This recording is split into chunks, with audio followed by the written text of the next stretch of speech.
Make sure to stop by BlackArtTees, only on Etsy.com. Uniquely beautiful natural hair art t-shirts.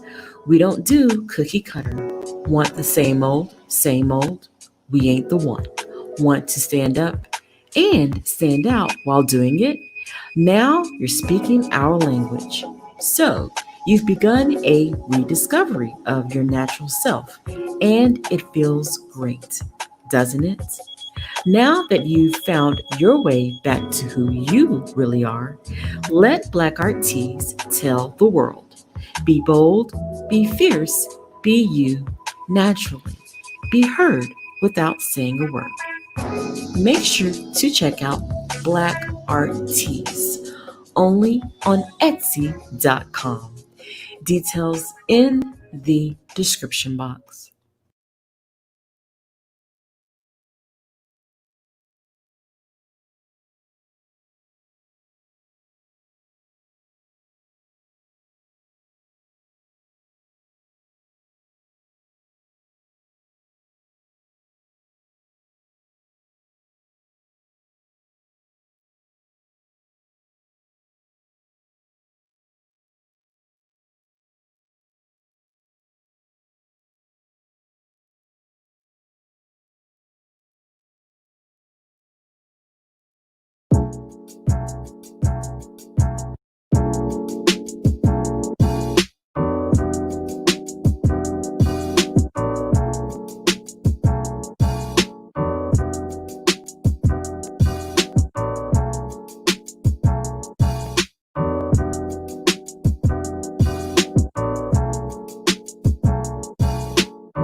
All right, all right. I hope you guys are all doing good out there. Excuse me, I'm a little bit all over the place, but I'm here. And let me add Harvey. Harvey, are you ready? I don't know if you're ready, but You want me to add you to the stream? Hello, hello. Okay, well, we'll let Harvey get situated. Shout out to the chat room. I hope you guys are all doing good out there on this Saturday afternoon. And welcome to another edition of Nicole's View Live. Let's see who is in the chat room. I see DJ, RJ, KM Hart, DJ, Jaleel, Mad Black, Malcolm Harper, Talking and Grubbin Media. Welcome, welcome, welcome. Let me go ahead and add Harvey to the stream. Harvey. Hey. There you go. Okay, there you go. Because I'm like, I don't hear you. Now I hear you. Okay. How's it going, Harvey? Welcome. How you doing? I'm good. I'm good. You know, it's just another Saturday. I'm alive, and here we are. Yeah. So, you guys, welcome Harvey. Harvey, I know you've been dealing with a lot, and all that horrible, unfortunate stuff. But before we get into that, please make sure to like this broadcast, share, subscribe, all that kind of stuff. Also, make sure to subscribe to Harvey. This is his YouTube channel, Your World, Your View. That is his channel. So if you haven't, which I'm sure most of you have, if you haven't subscribed to Harvey, make sure to do so. And yes, as I was saying, Harvey, how are you doing? I know it's been a rough patch for you lately. So how are you doing? Hanging in there. I got some bad news about my father the other day, so. Oh no! Oh no! Yeah, it's what I thought it was. Oh man! Wow! Yeah. Wow! On top of that, my dog is sick. So. Oh, Harvey, are you kidding me? And you just got him back. Yeah. Oh, I am so sorry. Yeah, thank you. I'm so sorry. That's just. We gotta pray. We gotta please send your well wishes to Harvey. He's been through so much in this past year. Also, please, before I do anything else, he now has a Cash App. So please donate to our brother. Please do that. Let me put it up for the chat room. So people, because I know people, they always want to support you. And I have it here. Please make sure to donate to our brother Harvey. Here it is. Here's his Cash App, $HL 1974. He is on the Cash App officially, so I want to make sure to let you get, whatever you can. You do so great out here on YouTube, and in my opinion, you deserve it. So please, guys, if you got it, donate. He's awesome. So thank you. Thank you. I'm going through some things, but I'm keep pushing. Keep pushing. Right. That's the best way you can. That's the only thing you can do right now. I mean, every day you wake up, it's going to be issues that somebody somewhere in life is worse than mine. So, I almost feel bad even mentioning it. Almost, but it is what it is. It's just that this year, I mean, so far, it's been a test. It's been a test. But as long as I can keep my faith and keep going, I'll be okay. Right. And you have us here. And like I said, if you ever need anything, just hit me up. I'm a text, phone call away. And you already know that. So I hope things get better for you, Harvey. I really do. Thank you. And thank you guys. Thank you guys so much. So what I wanted to first touch on, since I have you on today, you've done a video about this, about Chicago. I saw your video, Chicago. So I thought we'd talk about that, get that out the way first and foremost. We saw that Mr. Donald Trump, he is sending in more federal agents into Chicago, and not just Chicago, but other cities. So people are very concerned about that. And I know it is a slippery slope to talk about this topic because it can go like two ways. People are anti, people are pro, or people are in between. I'm in between. I get it where we don't want these folks coming in doing dirty crap, but then I know that there is all, the crime and the chaos and whatnot. But I don't want to put that all on Black people, because we know there are lots of people out there committing crime and the whole Black on Black narrative. So I just wanted to get your thoughts on it and what they're saying in your city about this.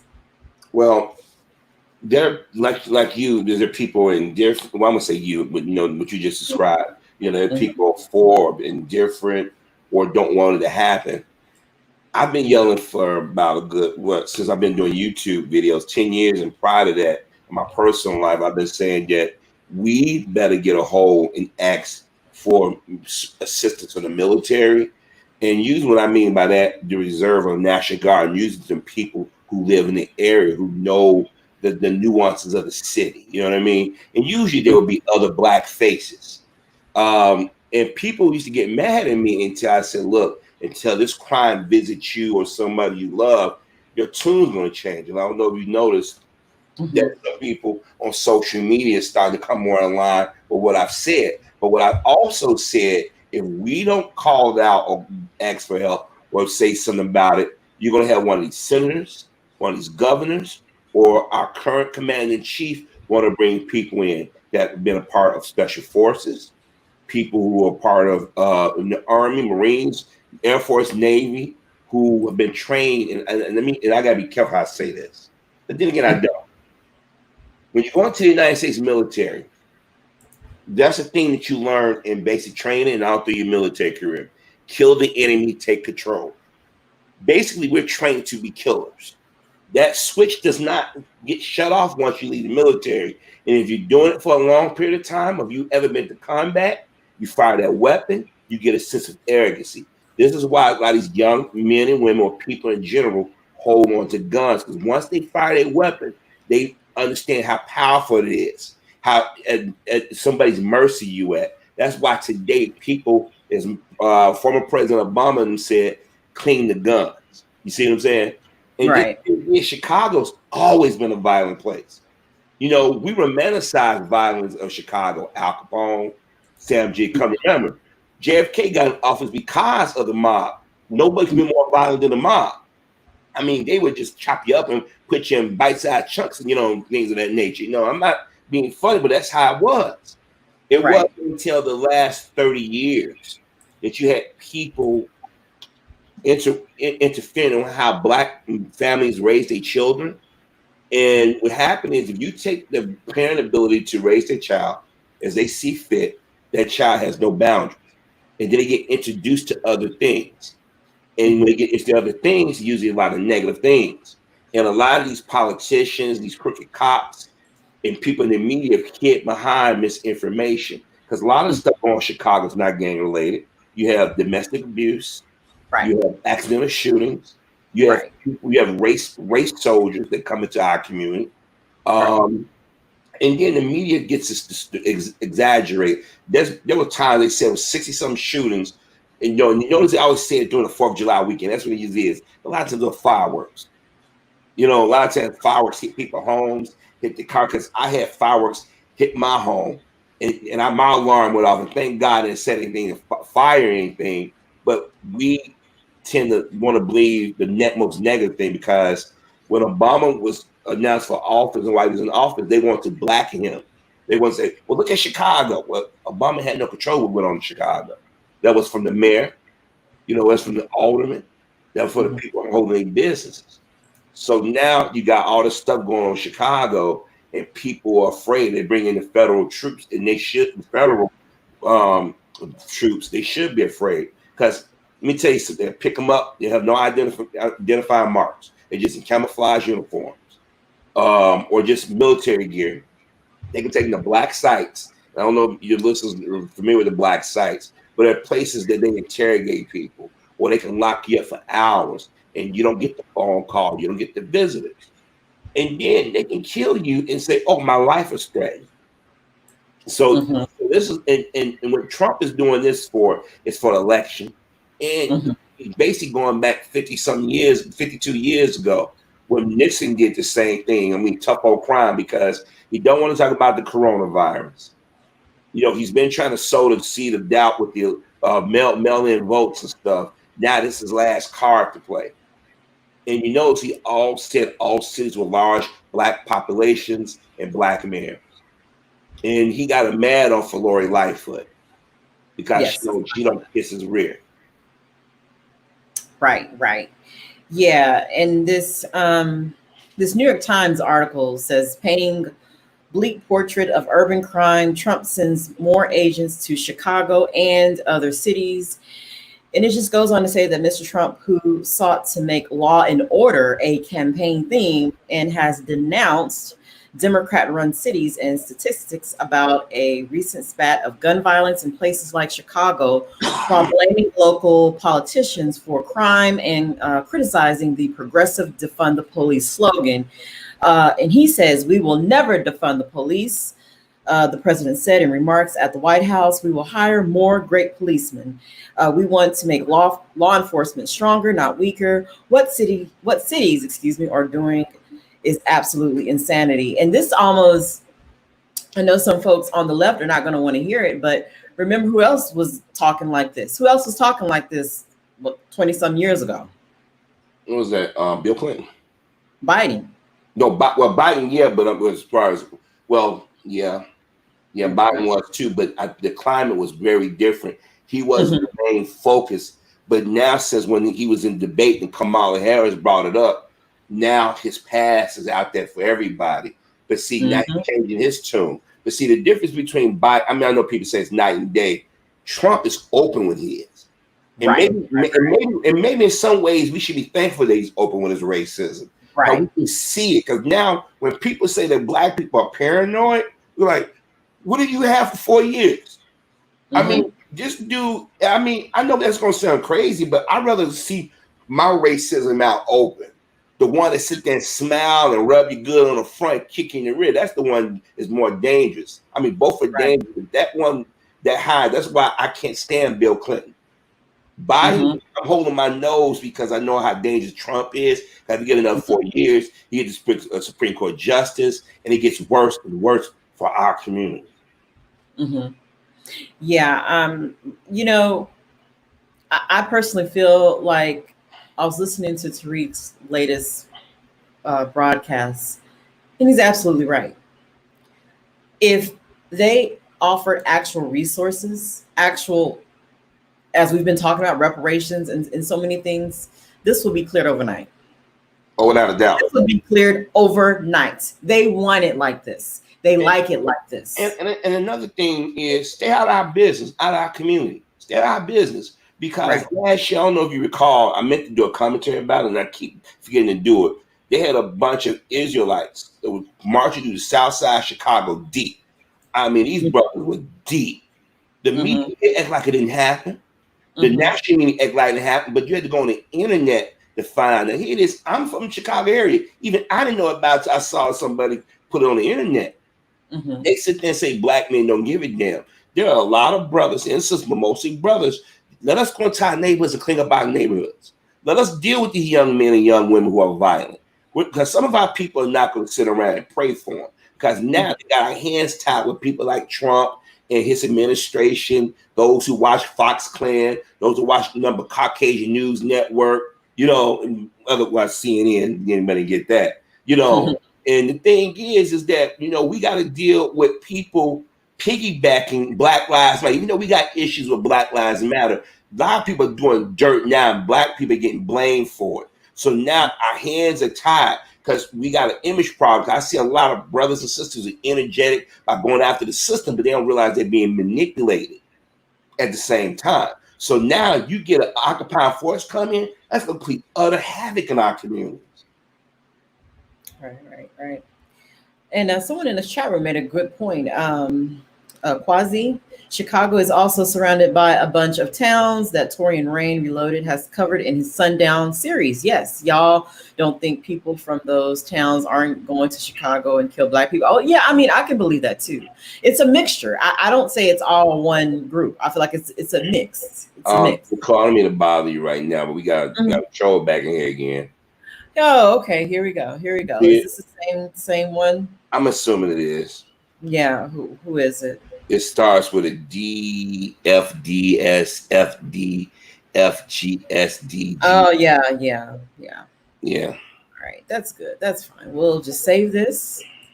Oh yeah, they don't realize. Yeah, yeah. We'll just say Thank you this for is doing that. just. Thank you. Yeah, yeah. I welcome it. I welcome I it. welcome it. Thank you. Thank you. They get that knock on that door. Thank you. Exactly. I welcome trolls. Welcome to Thank you. Nicole's life. Go ahead. Go ahead. Keep doing what you're doing. That's okay.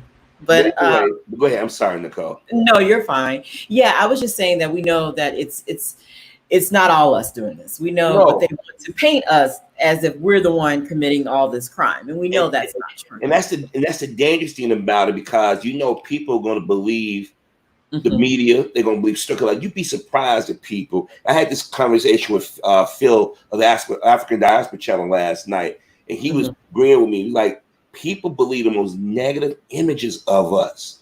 Right. Because they want to make them feel better. But I'm going to tell you something. A lot of these shootings are race shootings.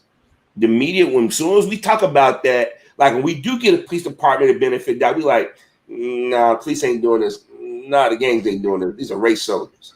Because I call them weekend warriors. They go out to these forest preserves, got the guns and ATVs and everything. They want to play in the mud. We're going to go out there and shoot some niggers today. Yeah, man, you're going to shoot some niggers today.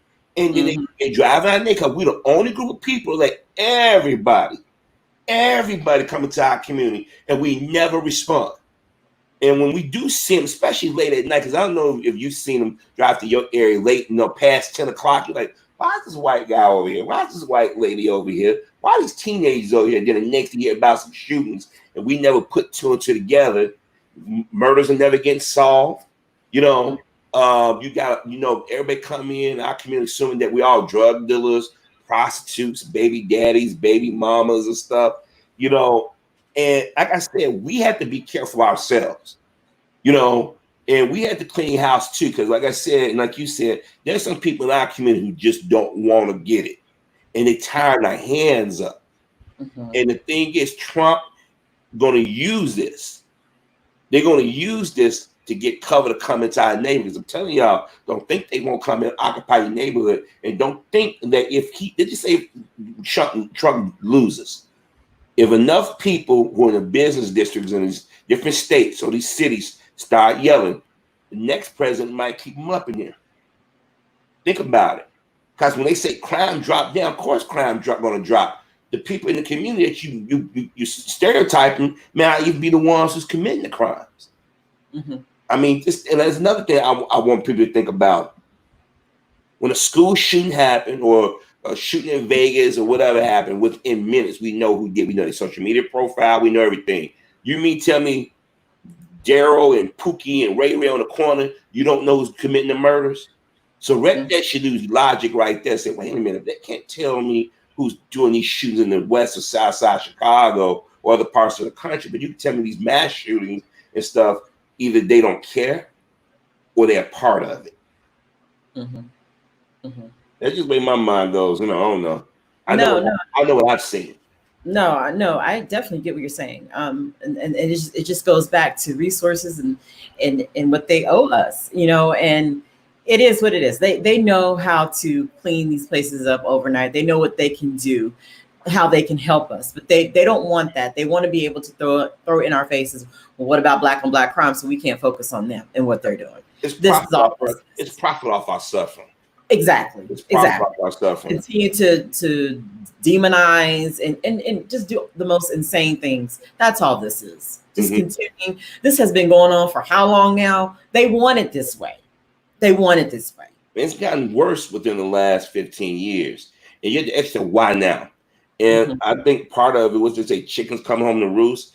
What happened was they created a society of people who don't respect life. And now it's not just inside our communities, touching their communities. Because you remember those riots back in June? It wasn't just in the black neighborhoods. They was hitting the suburbs. And they caught people in the suburbs were scared. It was born on stuff. They had stuff, still some places still got stuff boarded up. They scared. And this is what they asked. You wanted this type of president? You wanted this type of mindset in this country? You got it. And when they showed their hand when it came down is when they found out that the coronavirus was affecting us disproportionately.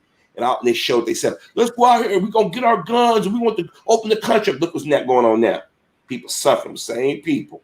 Then they were talking about the protesters and all that stuff. Are they going to get it? You don't hear nothing about the protesters running to the hospital with the virus. It's all the ones who wanted to open their restaurants early, want to walk around no mask, got guns, trying to take the country back. But see, Trump don't want you to be focused on that. They want you to focus on what's going on here in Chicago. And like I said, the stuff in Chicago has been going on for years. They've been exaggerating a lot of this stuff.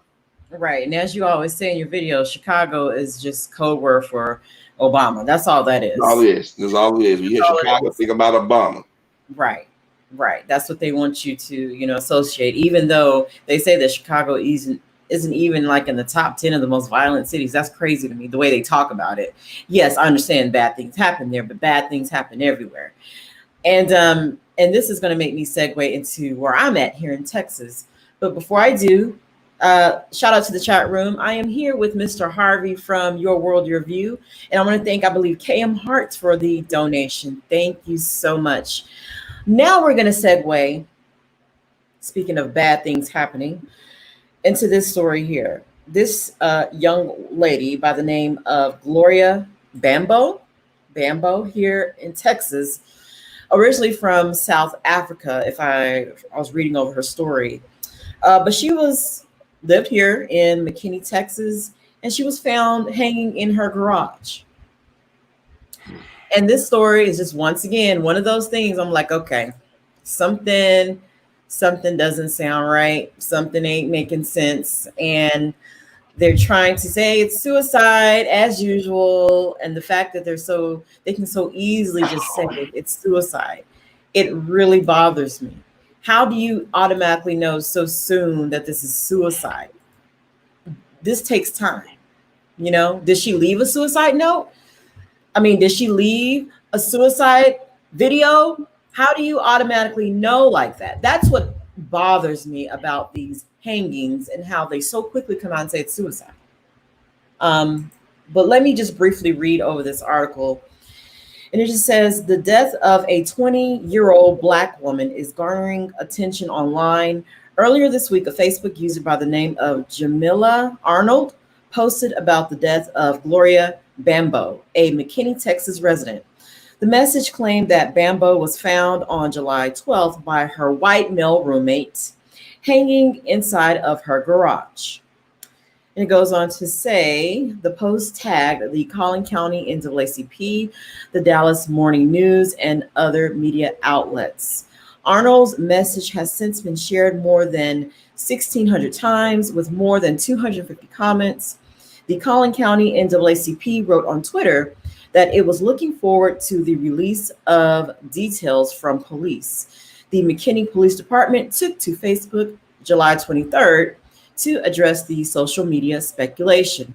Police said they believe Bambeau's death was a suicide, but the investigation is ongoing. The McKinney Police Department typically does not comment on suicides, including naming the deceased. But due to the public nature of this case, we feel we need to clarify some inaccuracies, the post said. The department noted that Bambeau was found hanging by her 19-year-old male housemate. It did not provide details on when or where she was found. It read in part, a number of posts on social media have speculated about the death of Gloria Bambeau, a 20-year-old Black female. Miss Bambeau's body was discovered by her 19-year-old male housemate, who has fully cooperated during the investigation. All evidence in the case so far leads investigators to believe it was suicide. The medical examiner's findings are still pending, but the preliminary examination of the body was not uncovered or has not uncovered any evidence to contradict what was discovered at the residence. The case is still open and under investigation, it added. All right. This just goes on to say we are committed to complete a thorough investigation of Ms. Bambeau's tragic death, and we grieve the tragic loss of this promising young life, the police said. Okay, so what are your thoughts on this, Harvey? What do you think? What do you think? Well, every time I hear somebody say there's a suicide within the Black community, I get suspicious because You know how in our community we view suicide, and then on top of that, you also have to understand that these young women have boyfriends who might have gone too far, or these young women who is a different generation may have a different mindset about things. But usually, when we hear about suicide, that's a murder that the police department just don't want to investigate, in my opinion. Say it's suicide, move on to the next, that kind of thing. Because there's been a history of Black women being murdered and people not give a damn. You know what I mean? And I noticed, like I said, a lot of things have been going on in the last 5 or 6 years, all of a sudden suicides and all this hanging all of a sudden. Why hang? There's other ways that we can commit suicide. I mean, people say that that might be easy or whatever, but I don't know. I just got my suspicions about that. I mean, she could have very well committed suicide, or she could have had a boyfriend and did something to her, or she could have been murdered. But it just my thing is that she's from another country. If I heard you correctly, Yes. they frown upon this. You know what I mean? They really. I mean, it's just some things in our community, whether you here in the United States or around the globe, that we just don't do. Right. And Yeah. now, but I'm sorry.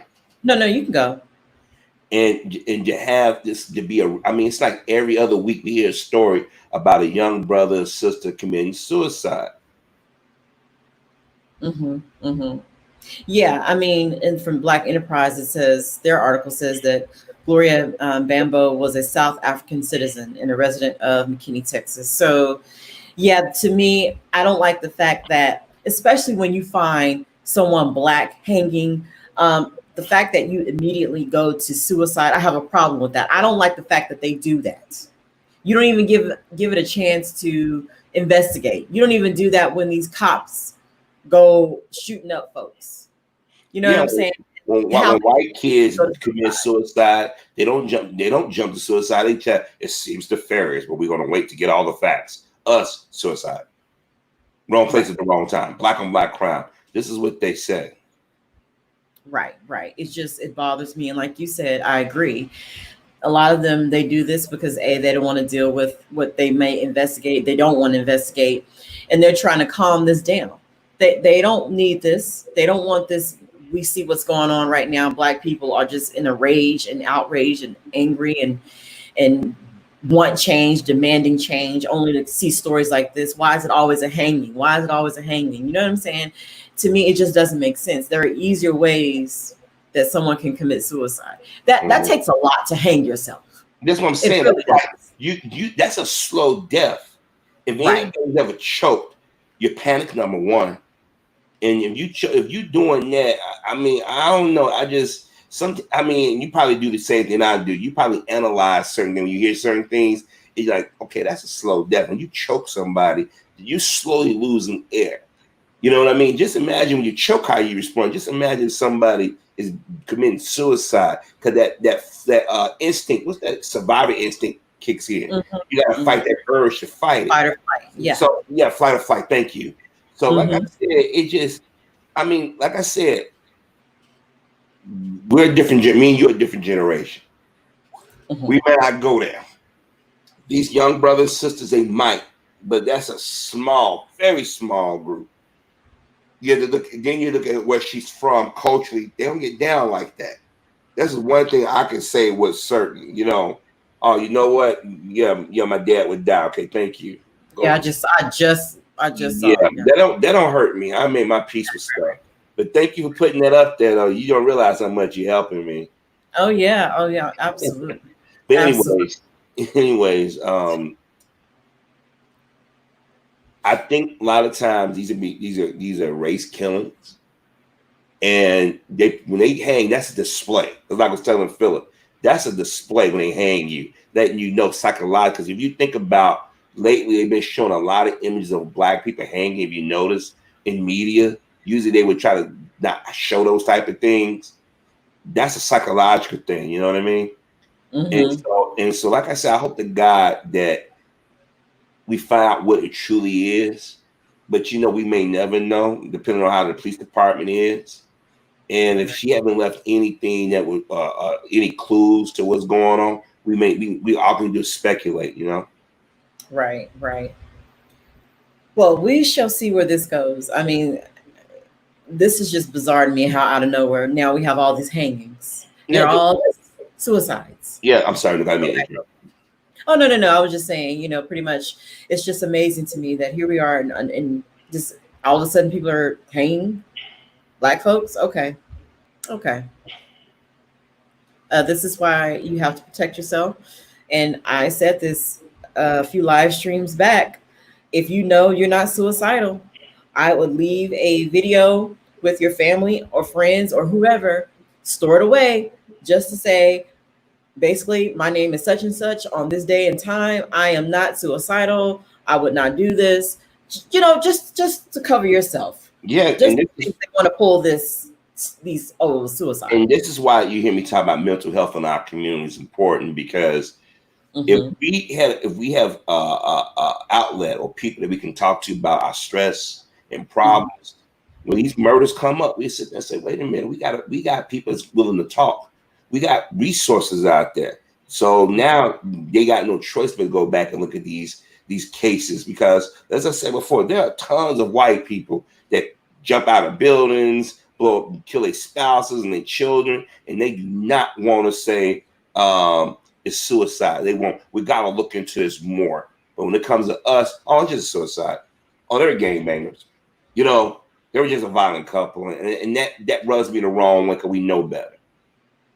Right. Absolutely. But like I said, this is very sad, and we'll see what comes of this. This is crazy to me.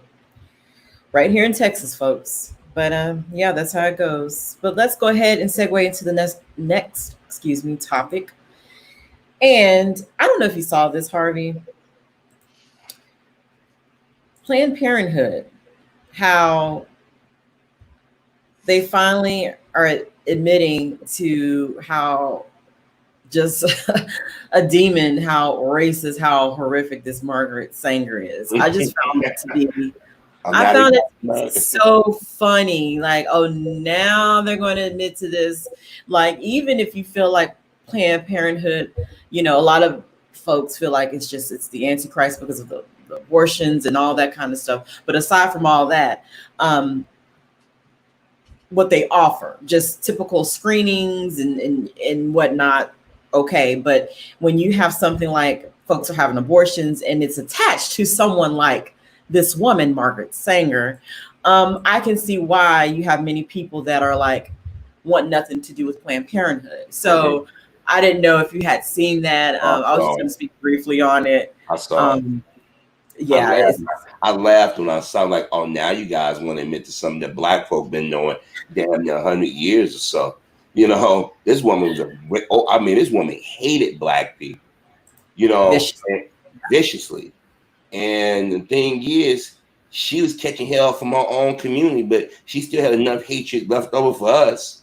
And the only reason why they're doing this, because, as I said before, this COVID and the George Floyd, you got a lot of people sitting in front of their desktops, laptops, smartphones.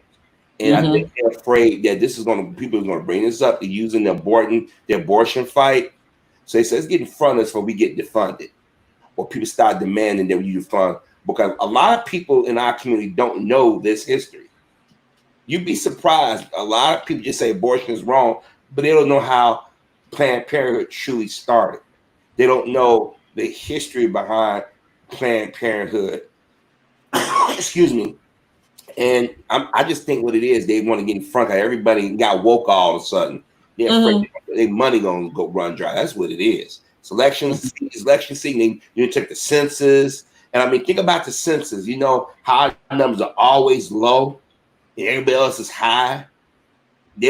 All this stuff is connected. They do not want people in our community asking questions. And these younger brothers and sisters are starting to ask questions that a lot of people find uncomfortable, especially our liberal friends. You get my meaning. They don't want anybody to start saying, oh, we got to defund Planned Parenthood because, everybody want to come. I mean, whatever people believe about abortion, that's their business. I don't push my opinions on people. But if you really think about it, why would we support this Planned Parenthood? Or Right. it's other places you can support. They don't have to be Planned Parenthood. Right. They the Right. victims. You know, I forget how much money they charge. They charge quite a bit for women, and this is not an easy choice for women to go in and do that procedure. You know, because you never know complications that might arrive later down the line where she may not have any children. And then now you go back and study history. You say, wait a minute, did they do this to me on purpose? Was it truly an accident during an abortion process? I mean, it's a lot of things to be running through people's head because I just sit back one day and think about from everybody's angle why people are suspicious. If they read what was this woman was doing, who she supported, you'd be like, yeah, it's a conspiracy. That's why some black folks think it's a conspiracy. Excuse me, Right. Oh no, you're fine. She was the devil. She was the devil. Oh yeah, and just knowing her history, and it's funny, like you said, they just want to get in front of it because this USA Today article says, let's see, remove statues of Margaret Sanger, Planned Parenthood founder tied to eugenics and racism. All across America, video of activists attacking statues plays on a loop while some political leaders voice their support for removing all reminders of people whose personal histories put them in a negative light. In asking for the U.S. Capitol to be cleansed of Confederate statues, House Speaker Nancy Pelosi said they must go because their efforts were to achieve such a plainly racist end. And it goes on to just talk about Margaret Sanger. In a 1939 letter to Dr. C.J. Gamble, Sanger urged him to get over his reluctance to hire a full-time Negro physician as the colored Negroes can get closer to their own members and more or less lay their cards on the table, which means their ignorance, superstitions, and doubts. This woman is crazy. And that the spirit of racism continues today, as more than 300 former and current employees of Planned Parenthood said recently in an open letter noting a toxic environment. Planned Parenthood was founded by a racist white woman. That is part of history that cannot be changed. They observed, writing that the pattern of systematic racism, pay inequality, and lack of upward mobility for Black staff continues. Cultural icon Kanye West, which we'll talk about here a little bit later, has made headlines with his recent statements on Planned Parenthood abortion vendors, which he said have been placed inside cities by white supremacists to do the devil's work. He's right about the locations of the businesses. And the vast majority of the abortion vendors have set up shop in minority neighborhoods, which can be seen in the scarce statistics available at the Centers for Disease Control and Prevention. So basically, like you said, Harvey, they're wanting to get in front of this. And, you know, it's crazy to me. This woman shouldn't have even been attached to this. Like, if you're going to keep running something like this, they should have erased her like she didn't exist.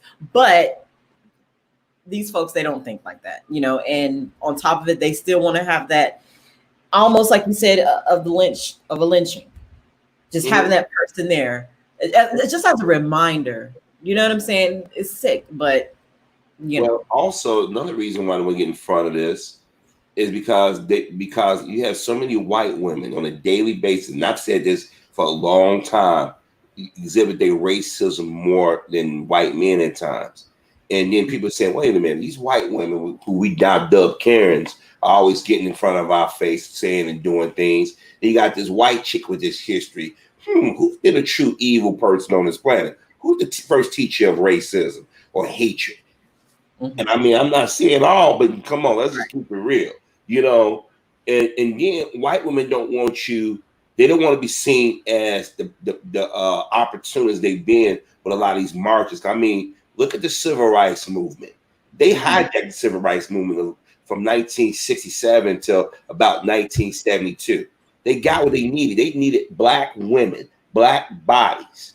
You know what I mean? Like, I was watching something on PBS. They talk about women and the right to vote. And yeah, they mentioned about white women racism, but it was like a little blip. And I'm like, they don't realize how nasty a lot of these white women are. And then white women go to get more abortions than anybody. Certain areas put the abortion clinics in their neighborhoods under different, like real nice storefronts or these real nice homes. And our community got Planned Parenthood and big old white signs on the door. But what it is, they get them in there. Black women usually either get just birth control or whatever and don't necessarily get the surgeries, because if you notice, they keep saying our population is down or we have more children out of wedlock. I'm like, wait a minute, why the numbers don't change? You know what I mean? Either one or the other. But white women go get the abortions more than anybody. Trust and believe, one day if you sit in front of an abortion clinic and take a camera and count me white teenage girls and women in their 40s who cheated on their husbands, you know, that kind of thing, your mouth would drop. You know, and now that everybody's sitting at home watching all these Karens and stuff, and then all of a sudden they say, wait a minute, now they bring a Margaret Sanger. They don't want to take the statues down, which they should. Don't honor this woman. This woman hated black people. Take all of them, you know, if I had my way. But the thing is, they don't want you to start talking about this. Then you start talking about the women's movement. You start focusing on all these different things that white women been doing all these years. You're like, wait a minute, who would have been sending black men to early death or black boys? Who been whispering in black women's ears and say, I don't see color? You know, it's a domino effect. This is going to be a domino effect if they don't watch it. Yeah, and it's hilarious to me because the next little video I'm going to show you is basically the same thing, the rise from this historical hatred from someone like her. So let's go ahead and I don't know if you've seen this video, Harvey, but it's the craziest thing ever. Let me go ahead and get that started for you. I'm sure most of you have seen it and know what I'm talking about. And shout out to Mr. Darnell Henderson. Thank you so much for the donation. And once again, please, if you can, donate to Mr. Harvey on his Cash App at $HL1974. All right, let me go ahead and try to share this with you guys. I'm going to pull up my Facebook because I put it on my Facebook. Okay. So let me see if it'll work. Now, those of you who follow me, I'm sure you've seen it. Just insane. I don't know if have you seen this, Harvey? Not sure. I've seen so many videos. I know. But this one is coming out of Los Angeles, California. Let me go ahead and mute my mic and go ahead and play it for you. It's crazy.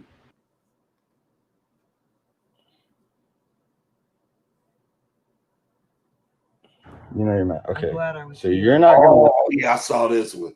I have the number. Yeah, we don't like pictures. I mean, I'm just. Don't point that shit at me. I'm trying to. Point that fucking. I have food I have to deliver to somebody, man. Don't deliver anything here. Well, you're not. You didn't get the food. I don't want you. I don't want you here. I don't want you here at all. Excuse me, Paul. There's a woman like at the door. My name is Jordan. I'm working in a place. Who is this? Excuse me. Can you back away from me, man? No, I'm not even. my bill. I'm not gonna. I'm just trying to. Who is this? Who's on the speaker? Hello? Yeah, who's on the speaker? Ma'am, can you back? Who's speaking? I live here in this building. Who is this? Your food Who is this? This is Paul Morpeth. I'm in 212. I'm getting a Postmates delivery. A Postmate delivery in 212. 212 where? I'm sorry? Yeah, where do you live, sir? I live in 1395 Kelton Avenue. You live in it or you live? No. You're not gonna let me do my. I'm not letting this man in. Can I bring your food to you? I'm at the entrance so of the you building. want to bring the?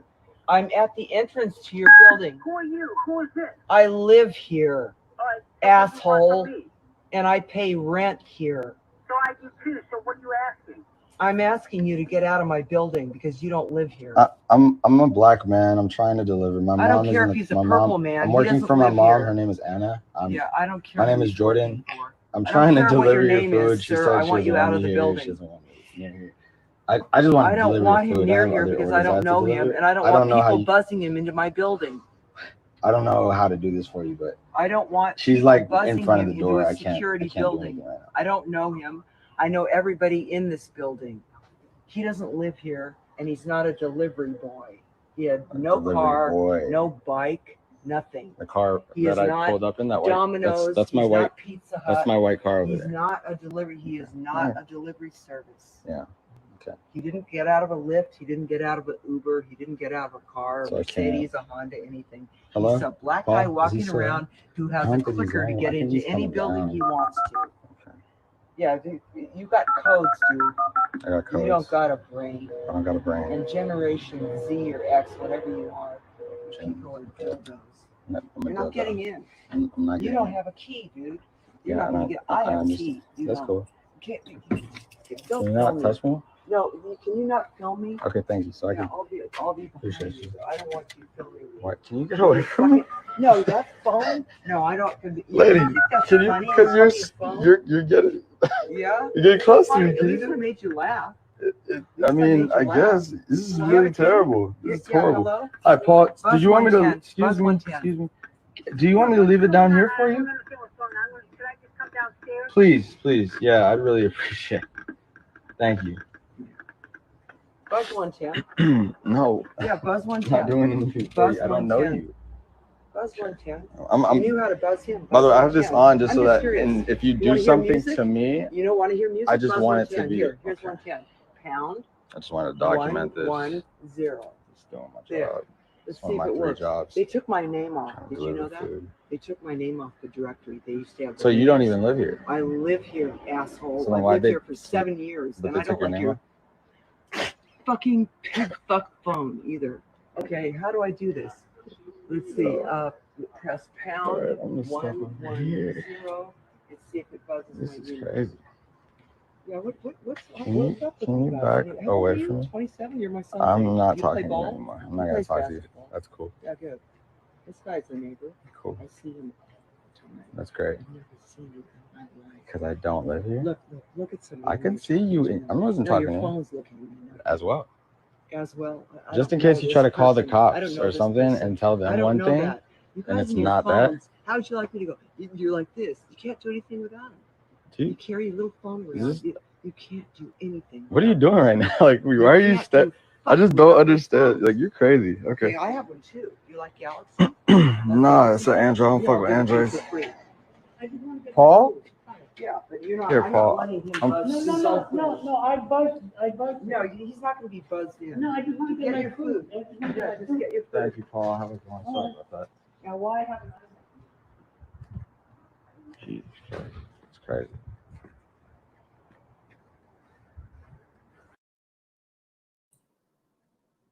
All right. So I wanted to play that. I wanted to play the whole thing. So you have here, I pulled up an article. Did I see True Royal family in here? Shout out to her. I hope you do a video about this True Royal. So I pulled up the article on this from Insider, and it doesn't say the woman's name. Let me see if it does. It says, "I don't want you here." A trending video shows a white woman blocking a black delivery driver from entering a building to drop off food. And it goes on to say, a video on Instagram shows a white woman trying to block a black man from dropping off a food order in Los Angeles, or in a Los Angeles apartment, refusing to believe him when he said he was making a delivery for Postmates. Jordan Gibson, who filmed and shared the video on Wednesday, told CBS affiliate KCAL that he was trying to make a Postmates delivery at an apartment in Westwood, Los Angeles. The woman, who says in the video that she lives in the apartment building, told Gibson that, "I don't want you here." And it goes on to say, and blocked him from entering the door. The video shows that Gibson repeatedly told the woman that he was trying to make a food delivery and called the recipient of the food delivery, who confirmed that a Postmate delivery was requested. But the woman in the video refused to believe he was a delivery driver. She told the residents of the apartment, or residents of the apartment who ordered food, that, "I'm not letting this man in," and asked if she could bring in the food instead, as we all saw.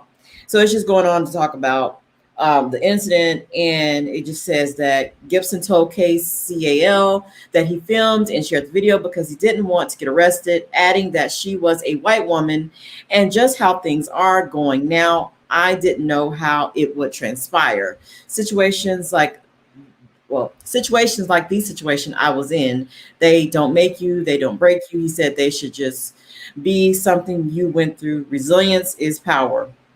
In a statement on Twitter, Postmates said it was completely appalled by this event that took place. Postmates denounces racism and is committed to the safety of everyone using our platform, the company wrote. People know we are looking into this incident and in the process of reaching out to the carrier. And that is the article. And let me go ahead, let me see. Okay, thank you, Harvey. Harvey, what did you think of this? It proved what I was saying. And I see some people saying that she had mental issues. No, they were just her being an older white woman. She knew that young man was from delivery. She just wanted to get in his face. And let me say this to some of my brothers. Look, I know that we as black men have to be extremely careful not to lay our hands on any woman, but don't let no white woman put their hands on you that many times and you still trying to be missed and stuff. At that point, you're supposed to say, you're invading my space. I'm going to defend myself and get loud. You're recording it already, so you're protecting yourself. Because me, I might just have a flashback and knock you in your ass. I'm just calling the way I see it. It just, sometimes I think these women want to be videoed. They want their 5 minutes of fame because, I know it happens to us all the time, but it seems like they do it on purpose more so now, just to see how people are going to react, or they want you to be that guy that put their hands on them and say, see, we told you about these niggers. We told you about these black men, So maybe we need to be careful with that one because you say, hey, you invaded my space. I'm trying to do my job, lady, leave me alone. And if she think that he's doing something suspicious, don't go in your house, call the police. Do it that way if you want to do that. But then again, that's dangerous too. So it's damn you do, damn you don't. Right. Everybody keeps saying that she had mental issues. Nah, that's an insult to people who have actual mental issues. She was specific. She said, if you heard what she said, you're my son age. You play basketball, don't you? She was playing into the stereotype. She knew had enough comments to put her hand, don't record me. She didn't want to be on the internet. So she knew what she was doing. She just wanted to get in the young brother's face. And I keep telling y'all, white women, not all, but enough, do this on a regular basis. This is why when I was yelling, and I hate to bring it back to Bill Cosby. I know people are like, oh, you want to talk about Bill Cosby? But we're gonna bring him up again towards the end. We know we're gonna bring him up something. But this is why I told people, just because a white women say that he did something, don't make it true. They learn how to join forces like Voltron and shit like that. Excuse me. They're gonna come together. And they're gonna make sure they try to make each look better. Because you don't hear nothing about the Me Too movement no more. All these different things is going on. And it's Me Too never addressed these white women who get in black men faces or men faces and do this. And then when they get accosted, well, you don't supposed to invade her space and you're supposed to understand her feelings. And no, this young guy was doing his job. He had every right in the world. If he wanted to call her name, if he knocked on her rear, she called on herself. But she was racist because she was throwing out racial stuff. You don't belong here. I know everybody in the building. I never seen you before. Right. And maybe she never did see you before. That don't mean he don't. That's not his. His job, or he didn't live there. He just so happy she just didn't want a black guy there. And it don't matter how light or dark you are, they see you as a nigga. Right. Absolutely. Excuse the language. Just being, No. You're just speaking the truth, and it's like every day you see this, you see it over and over and over, and just imagine if we had cell phones back in the damn 50s, in the damn 40s. Oh wow! You know what I'm saying? But I don't know if it would even help because that was the country. You know what? But guess what? We'd be able to do what the Jewish people do. Rely on old footage. Say, see, this is what we tell you. See, you don't see. They can pull up old film footage of them being marched to the gas chambers. We don't have a bunch of footage. We just have some still images of us after the fact, of us hanging and whatnot. But this is why a lot of people in our community got to start standing with each other, because I'm telling you, these white women, especially these older white women, especially those who are in our age and up, they know exactly what they're doing. They poisoning these younger white girls and white women out here. You can walk up to them, they just not gonna say, they just gonna record you and tell one of us start knocking them on their rib. That's why I hope the next time a woman is there, you know, and not because I guess you can bring this up. What's the guy? Christian Cooper. He don't want to press no charge, but his sister wants to go. Yeah. His sister got more statistical fortitude, you know, than her brother. And I think right now maybe sisters need to start knocking these white women on their rear there around, because they know our hands are tied. Because you've noticed they're going after a lot of brothers. And I saw a video yesterday, or was it today, where this family was camping and this white woman act crazy. Then I saw one when they was at the a hotel where the manager got listened to the white family and said, we didn't want this family staying in here with us. I mean, it's every day. And, you know, I know people keep praying, but we can't keep praying. We can't keep praying that they'll get it. They don't want to get it. No. They want to hang on to this. We're better. And they know better than us. Watch when the holidays run around. We don't have no food. They cut my unemployment off, and they be standing right in the line getting a turkey like the rest of everybody else. So I mean, I don't know. I'm trying not to be an a-hole today. You know. I know what you mean. Yeah, I know. Yeah, you know, but no. Yeah, you know what I mean. I know. I mean, that's my headline right there. Becky Gertrude. No, Becky Gertrude. Gertrude, I like that. Well, I got it from, there was like a meme going around, and it has like the different age groups. Oh yeah. And the Becky. They get to Gertrude. Karen. Well, I saw DJ in the comments section say, Miss Meanie from Woody Woodpecker. You went all the way back to Woody Woodpecker. Miss Meanie. Remember Woody Woodpecker, how she looked? She did look like Miss Meanie from Woody Woodpecker. That was like Margaret Sanger, little sister. That's what she looked like. It's crazy. Man, it's crazy to me. And I know some people are just like, this is what we have to deal with. And people think, oh, you're making it up. Oh, you lying. I mean, that percentage is very low. Very low. You know, it's just, wow. Yeah, it could have been. They feel entitled, but you have to wonder if I'm assuming that she can be a lot younger than she look. But the thing is, if you just say for shits and giggles, she's up in age. I wonder how many black men did she destroy?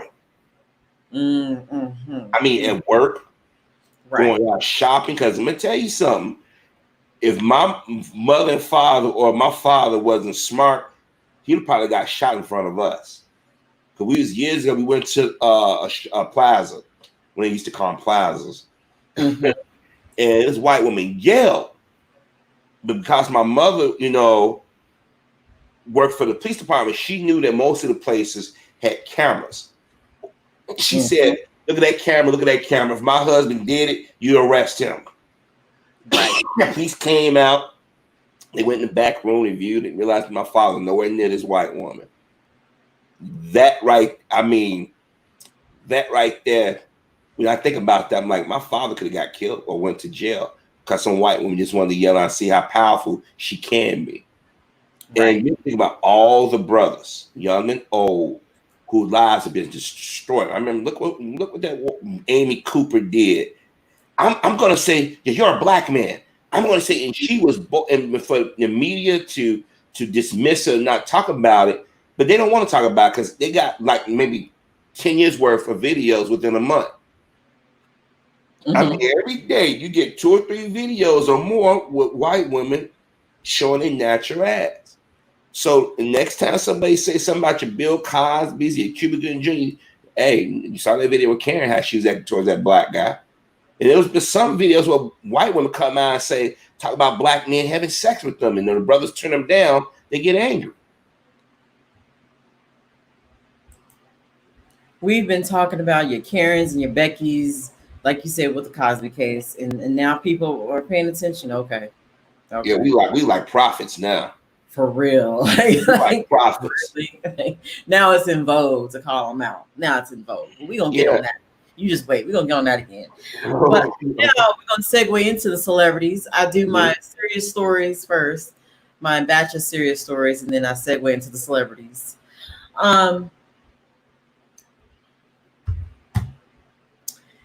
shout out to someone had made a donation to me. Thank you so much.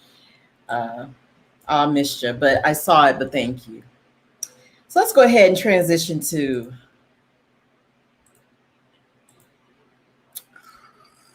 Harvey. In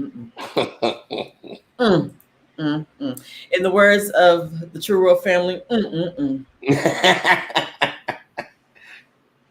Oh, you know she gonna come with a video on this stuff.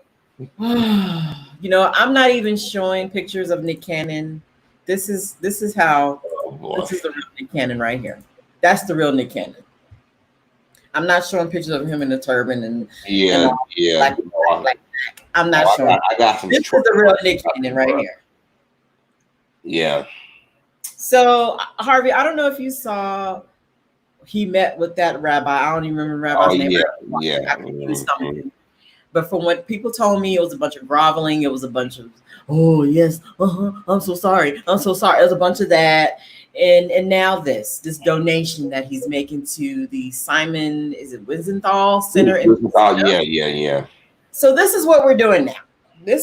He went from Mr. Black back to Nick Cannon. Now, this was just like, okay. Well,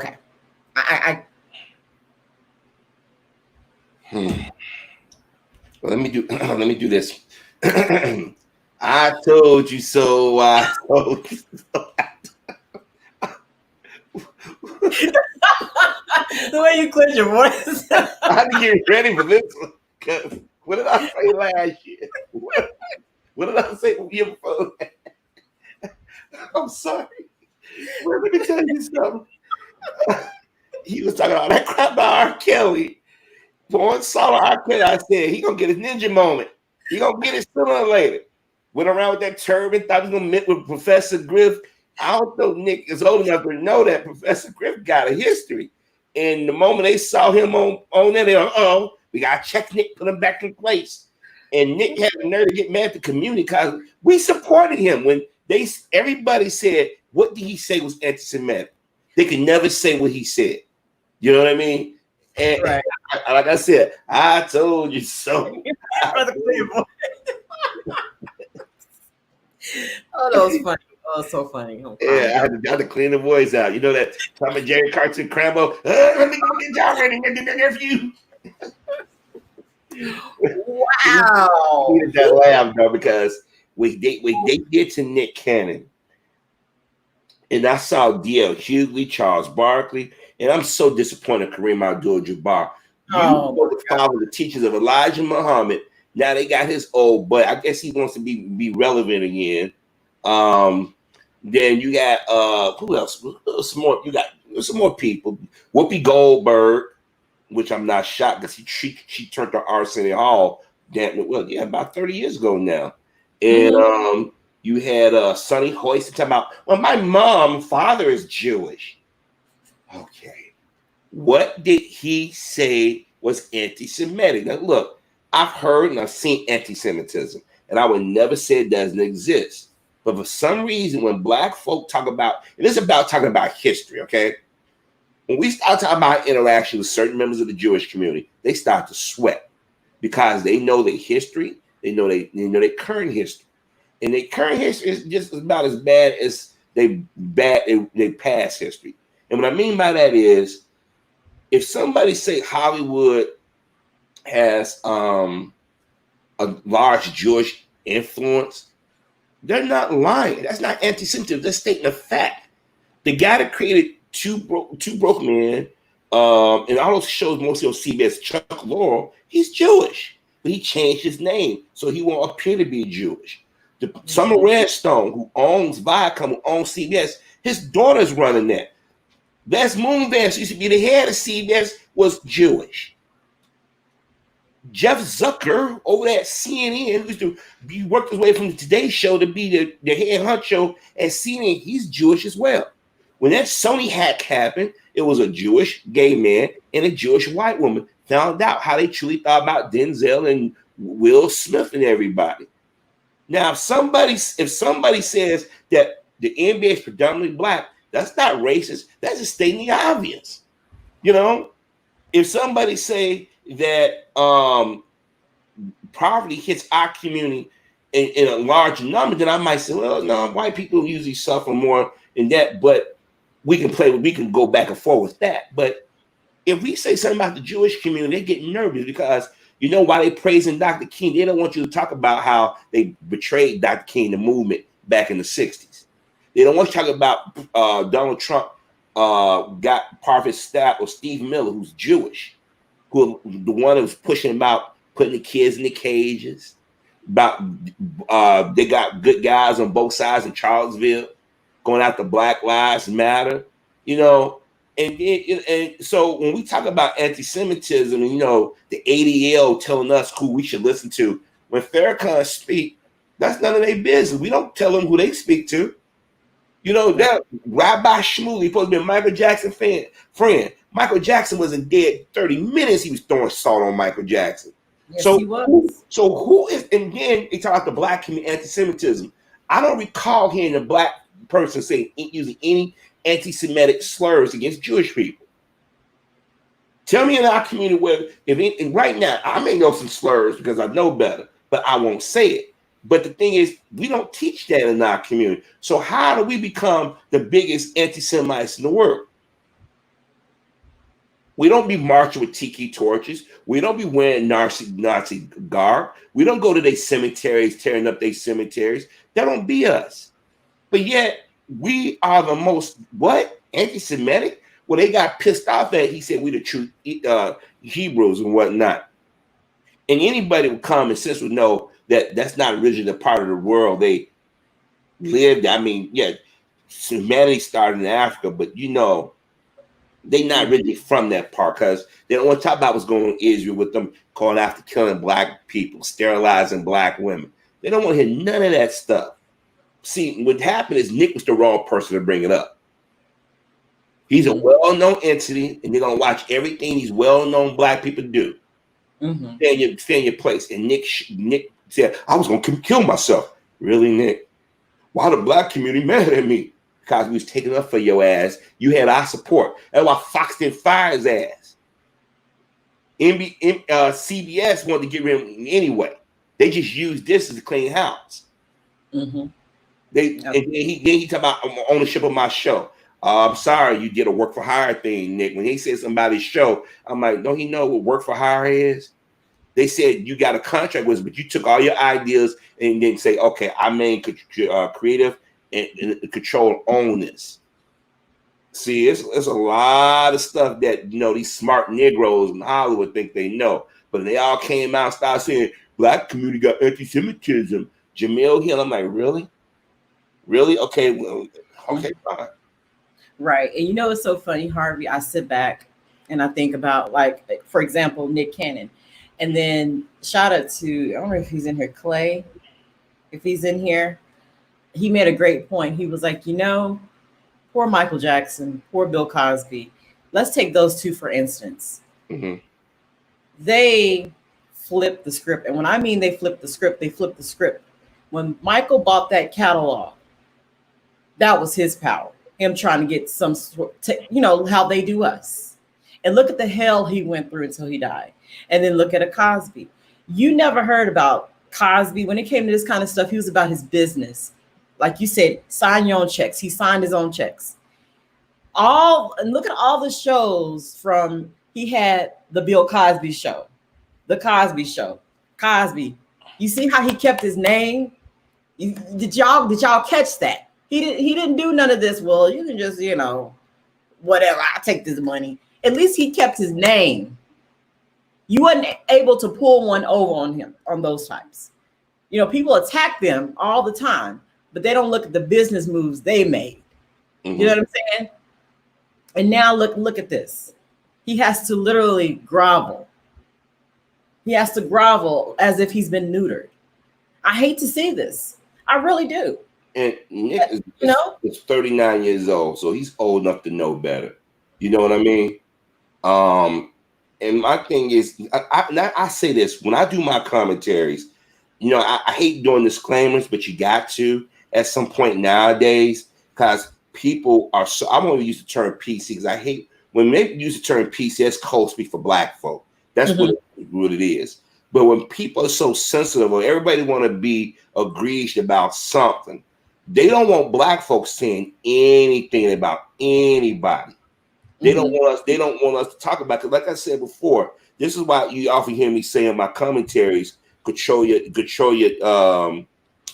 dollars, know your history, because Nick don't have no control of his empire if you that damn scared and you gripping to about donating money. Come on, white folk in Hollywood say racist stuff to us. I'm sorry if I offended you or if you took it the wrong way, going about their business. Like, what's her name? Gwyneth Paltrow. You might remember, and maybe you don't. But let me see. About, what was that, 9 years ago? I did a video calling out Kanye and Jay-Z about that. I'm just the title of the song, folks. Nigga in Paris for real. And Gwyneth Paltrow, yeah, we said niggas in Paris for real.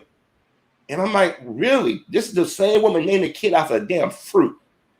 This is the same woman that, you know, said we social distancing in her marriage and stuff. You know what I mean? Gonna use the word nigga.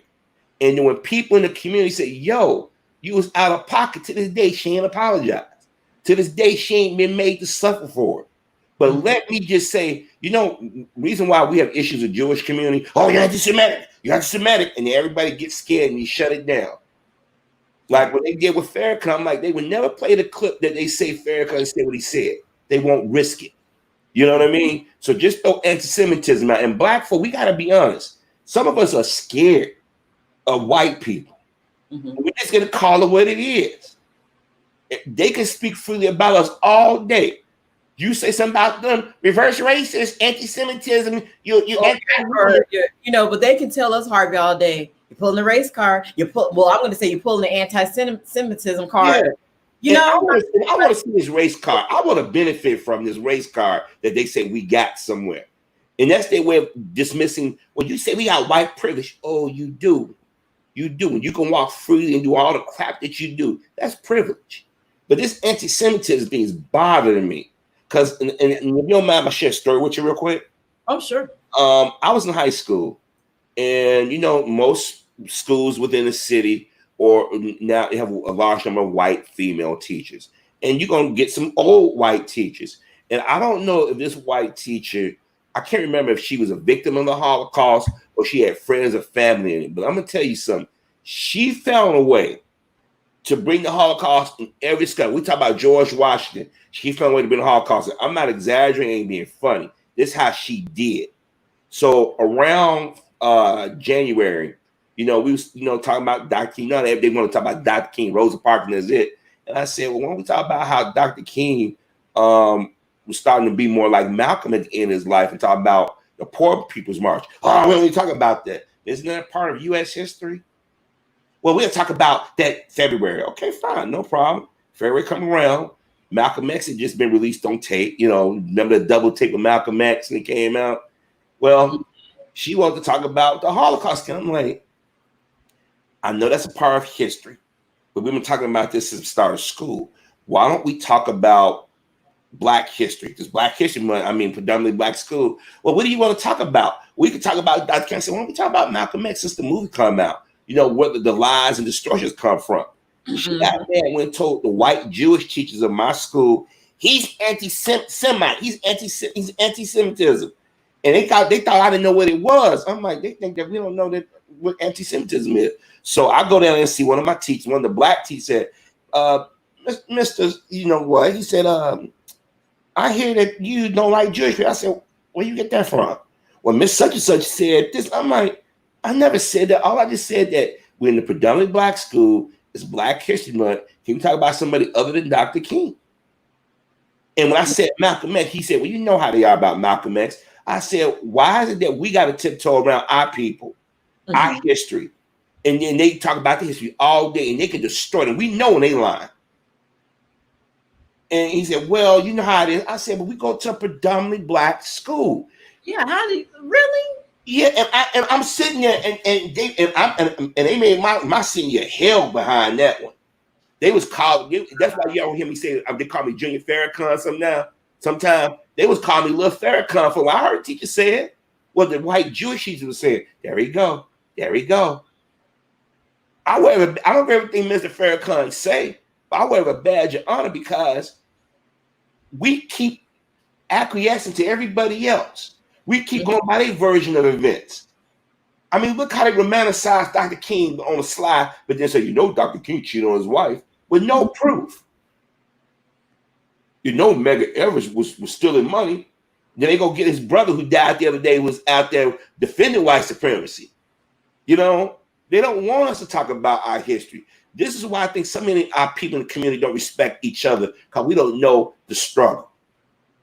You dumb stuff down, you're not going to respect your community. And Nick Cannon, considering how he came onto the scene, how last year he was tap dancing last year by R. Kelly and stuff. And I told y'all last year, I said, may it happen today, may it happen tomorrow, but it's going to come. I told you so. And he on TV, hey, I'm sorry. I didn't know that I offended you. Man, come on, man. You're a grown man. You're a grown ass man. You damn near through it. You're 39 years old. You got 2 kids. I don't care how light your kids are. They're gonna get a nigga moment, and they're gonna look back and say, "Dad, you was what? Why you apologize? What did you say was wrong?" Now, if he went there and started saying they deserve, or he started supporting Hitler, then yeah, you anti-Semite. But all he was talking about that how they treat melanated people. I mean, you got the guy, Bernard Goldberg, that be on Real Sports. He used to be a regular on Bill O'Reilly's show. All the racist crap that come out of his mouth. Then you had the guy that was in Ferris Bueller. Bueller. I can't remember his name. He said racist stuff. So why in the hell do we have to bow down and cry and I donate some money? I go learn your history. We've been learning history every day. You can't escape the Holocaust. During Black History Month, you was hard pressed to find anything about Black history. We just talked about the Holocaust, which I thought was odd. You got Netflix, got Hulu. Oh, they try to put a Black Lives Matter. Wait a minute. During Black History Month, you say nothing.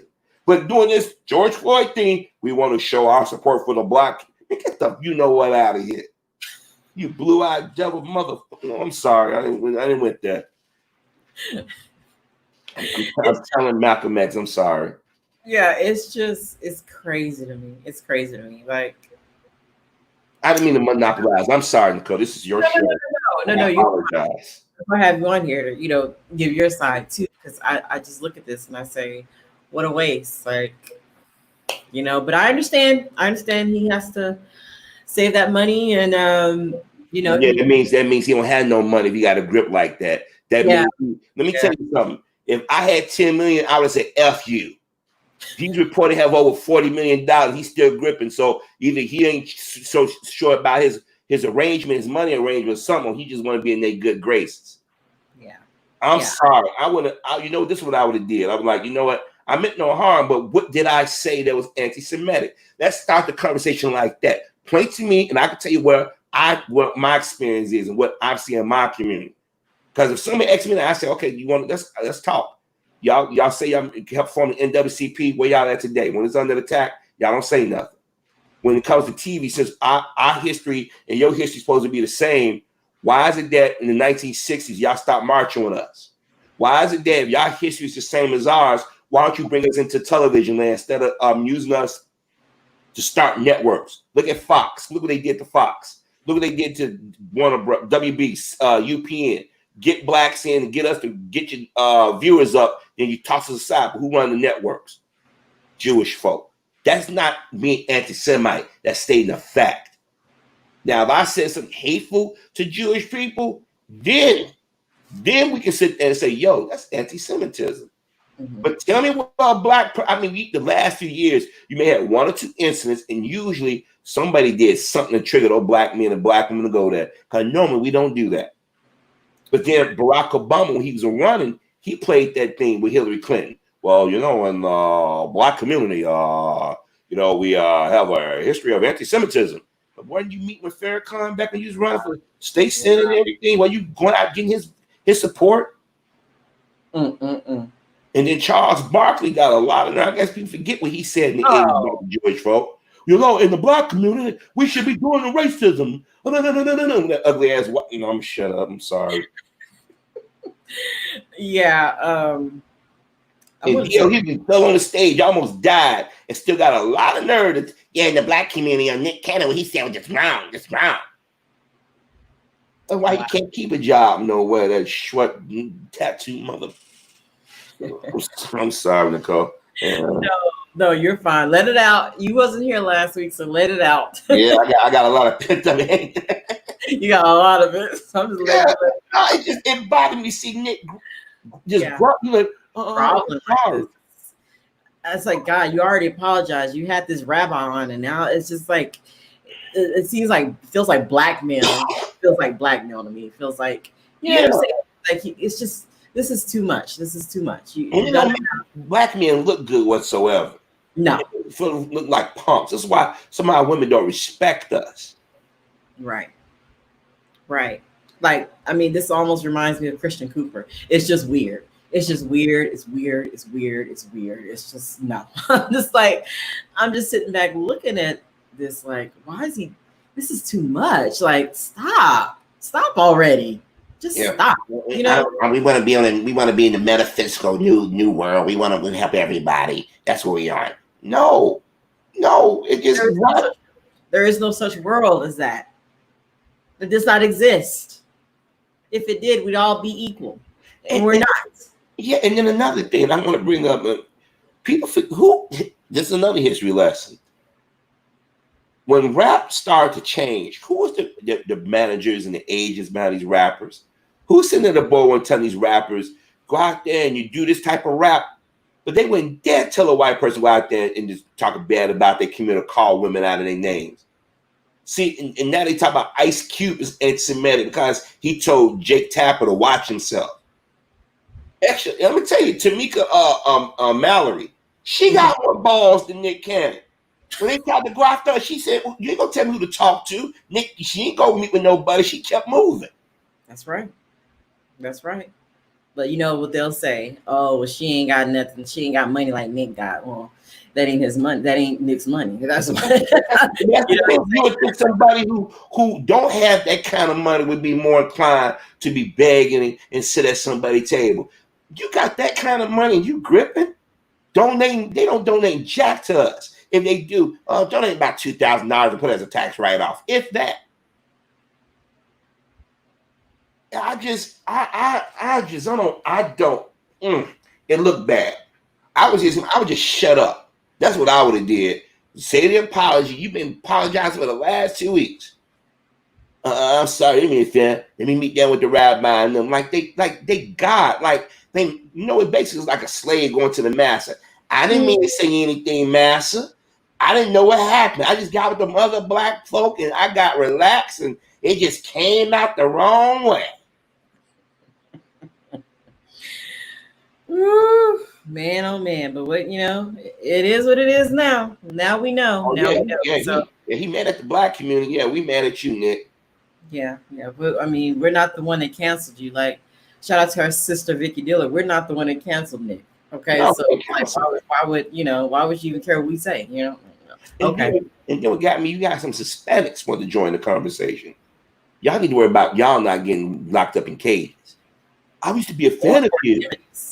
Yeah, and got me other people jumping into this. I'm like, did y'all hear what he said? I went back and I listened to it. I'm like, I probably would have put it a different way, knowing I had that type of visibility.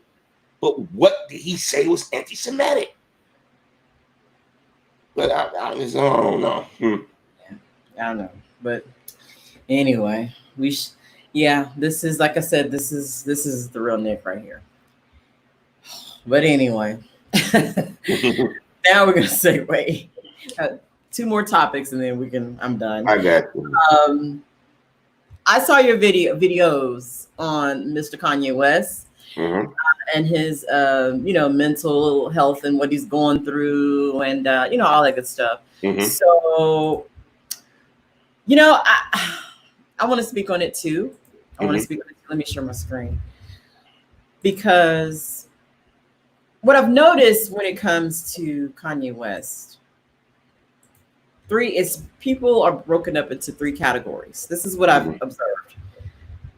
I've observed people who genuinely feel, okay, this man has a mental health issue. It's not funny. It's not, we shouldn't be trivializing this. There's nothing to joke about when it comes to this. Then I see this other group where they say he's just a straight up coon. Yeah, he may have mental issues, but he's still a coon. He brought it on himself. This is the life he chose. And then there's the group of people who are like, yeah, Kanye may have his mental issues, but he's telling the damn truth. When he was on Twitter a few days ago, and probably still is right now as we speak, saying things and just blurting out different things and talking about different subjects, and then going back to his wife and the mother-in-law, and then about his kids. And we know that he's running for the presidency. And for me, honestly, I take a little bit from each category when it comes to Kanye West. I don't wrap him up in one. I don't put him in one category because there's so much going on. But I do believe Kim did come out and say that he does have bipolar disorder. She came out on Twitter and said, people don't understand if you don't know the signs, if you don't know how to deal with it. This is how it is. They have their episodes, they have their issues and whatnot. So on one hand, I don't want to disparage him, because if there is something mental going on with him, to me, that's serious. That's not funny. I don't take enjoyment in him going through whatever he's going through in his mind mentally, of course, because if it's mental, then it means he can't help it. You know what I'm saying? Just like someone can't help if they have cancer. The brain is a functioning part too that can become unhealthy, And then there are people who say, no, he knows what he's doing. Yeah, he may be out there, he may be crazy, but he's still a coon. So what are your thoughts on all of this? And recently we saw Dave Chappelle went to visit him on his ranch in Wyoming. Is that where it's at? In Wyoming? And also Justin Bieber. That's what I just read recently. He's out there visiting him. Right. Yeah. So well, I'm like you, Nicole. I take a little bit from each one, but I've been yelling for years that he had mental issues. It just, you could see it. Let me tell you something. People need to understand that. I had to do this again. When Kanye got out there and said George Bush didn't, let me go back further. When Kanye was making his music with Jay-Z, everybody called him a genius. They loved him. He was, he did the College Dropout. He was making about gold diggers and all that stuff. People loved it. When he said George Bush didn't care about black people, white people on both sides put him in the sights. Black folk was kind of like, why you say that, Kanye? They're going to come after us now. Then he went up there. He was drunk. He was having a bipolar moment. And I didn't take up for him when he did that tape. So even though he was having a moment, he had liquor too. His mother had just died. He thought he had to go up there and defend Beyonce and Jay. And they left him hanging. You know what I mean? I will never forget the reaction Beyonce and Jay gave at that award show. And I would never defend Kanye when he did the tape, because that was her moment. But that day, from that day, white folk have gone after him in the media in ways that we just, like they did Chris Brown. And black folk got tired of defending him or being asked the Kanye West question. And then you had our former president call him a jackass. Right. You got a commander-in-chief with that kind of power, won't call somebody like a Putin a jackass. Won't call that congressman and say, you lied, jackass. But you call a musician from Chicago who's been told that he had issues mentally a jackass. How do you think that's going to affect him that you go on the internet, negative. Go to the supermarket, negative. Then you have your contemporaries making threats about you. Then when Kim got together, she got pregnant. Remember, he was happy. His video, he said he was enthusiastic, but then we found out that he wasn't. We don't know if that's just it was something said. We don't know if it was a bipolar moment, but the fact is, 1 minute this brother's sane, 1 minute he isn't. One minute he does something that I wouldn't do, but then when you look at him, like he's crazy like a fox. But at some point, you can recognize when he was crying on that stage. I said he had a bipolar moment. It was obvious. And when that came out, everybody from Whoopi Goldberg, Sonny Hoiston, Michelle, what was it, Megan, what's his name, the father, McCain, it was all mocking him. D.L. Hughley called him out his name, all of them. And I'm like, you guys are wrong. It's been reported this man is bipolar. Let the man get some help. You're not helping it one bit. But then what happened was there are people out here who recognize these issues, started changing, like let's not make fun of him. All of a sudden, the women on Review Friday was at a different view. I'm like, but just the other day, you was calling him an idiot. You know, people actually thought this guy had a chance to run for president. I told everybody, like, come on, y'all. Really? Really? He's not going to run for president. He's just doing that. When you if you off your meds, you have these manic moments. You're going to say things you never said before. You're going to do things you normally don't do. And yesterday I was watching Inside Edition. They're trying to start this Taylor Swift shit back up again. Because she released her new album the day he was supposed to release his. And I'm like, you guys don't want this man to do well. And then Kim Kardashian, if she leave him, that's her decision. Maybe she can't take the pressure. Maybe he's just out of hand. But don't think that the mama ain't got nothing to do with that either. So this guy's getting hit left and right. And then in our community, we frown upon mental health. He ain't crazy. He ain't this and that. I pray to God that y'all never had that moment. I pray to God that y'all never see somebody you love go through bipolar or Alzheimer's or constantly to take pills because they're anxious about everything. It's obvious this guy got issues, and I think maybe his mama died that pushed it. Yeah, that triggered. Yeah, like I said, there's some things Kanye West have said and done. I'm like, dude, but I recognize it. Like when I watch the news, I don't know when you watch news, you see they get a black criminal or something. Or a person accused of a crime, and you look at them, you can tell they not there. It's empty. You can spot it. When he was crying for help the other day, and I felt bad for him. But people were just talking about me. You concerned about when Britney Spears? That's not funny when Britney shaved her hair out. You know that it's funny, and then y'all just ignore Amanda Bynes. Well, they threw her to the side because she loved black men, so they wanted to pretend like she didn't exist. You know, all these white folk that have all these issues in Hollywood, they're allowed to go to counseling. That's giving them space. But Kanye, y'all want to mock him. And the black community should say, wait a minute, whatever we think personally about Kanye, why are you being so dismissive of this man's mental issue? Too many black men suffer alone. You know, everybody can't take the pressures. I mean, when he was doing the church thing at first, he was quiet. Well, does he really believe in God? He don't question nobody else. They believe in God. Donald Trump said, I'm the biggest believer in God. I'm the biggest believer in God. No, that man never read a Bible, went to a church, but you believe him. Mm-hmm. I mean, I ain't even get on my soapbox. It just, I just think it's a time and place where you know, sometimes we got an opinion, and maybe it's time for us to keep our opinions to ourselves, especially with this. We should be encouraging people, because now you have people in our community got the same issues of Kanye who are, I ain't going, everybody's gonna think I'm crazy. They're not gonna love me. They're not gonna want to help me. Right. And I mentioned that in one of my posts. I said there is a Kanye West in everyone's family. You may be Kanye West. So you just never know what's really going on, you know, and it's just so much, you know, you hear, oh, the Kardashians, they got some type of evil energy. It could be true. I don't know. It is Hollywood. But there's so much going on. But when I look at Kanye, I do feel like there's a lot of mental issues going on, a lot of mental health with the bipolar disorder. That's definitely on display. Like I said, about him and his choices and what he's done, the things that he's advertised. Am I in agreement with that? Hell no. Some of it makes me wonder, is it him? And you've talked about this before too with Kanye.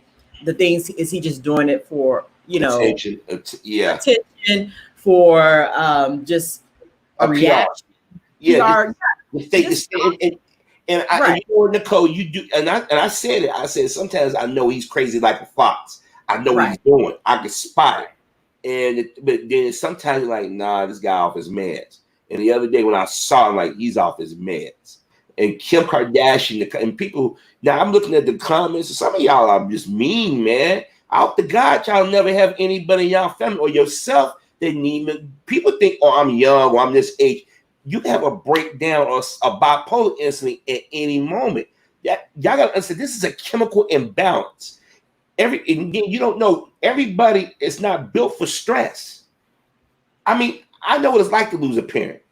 Everybody's not built for fame either, you know? Exactly. And he may not be able to handle the pressures of being Kanye West. Maybe he just needs to be Kanye for a while. Look what happened to Chris Brown. I told everybody, I said, they're going to keep going after Chris till he start acting out. And what did he do? Start acting out. Then when he finally became a father, he started to pull back a bit. You need to be centered. You have to understand. And people get calling the man wife or whore. That's another thing. You know, there are a lot of whores in Hollywood. Okay? Yeah. I don't hear y'all calling Sharon Stone. I mean, her claim to fame was doing a movie back in the 90s when she showed the naughty bits. Y'all don't call her a whore. Y'all don't call Paris Hilton a whore. Her and her sister was out there screwing everything around. Y'all don't call the Hiltons. I mean, not Hilton. What's the Nicole Rich before she became, married and everything? Y'all don't call out her name. Why is it that y'all call Kim Kardashian? Y'all got to look at that too, because the media told you, okay, you know what? Let me say this to this brother. Come to Chicago and say a lot of what you want to say to my face. You know you won't, because you know you be 6 feet under. I'm going to put it like that, brother, because you want to play the game. What's going on? You see it? Who? Down there, under B1 Crusade. Oh, okay. Okay. Wow. Now you see what I mean? Mental issues.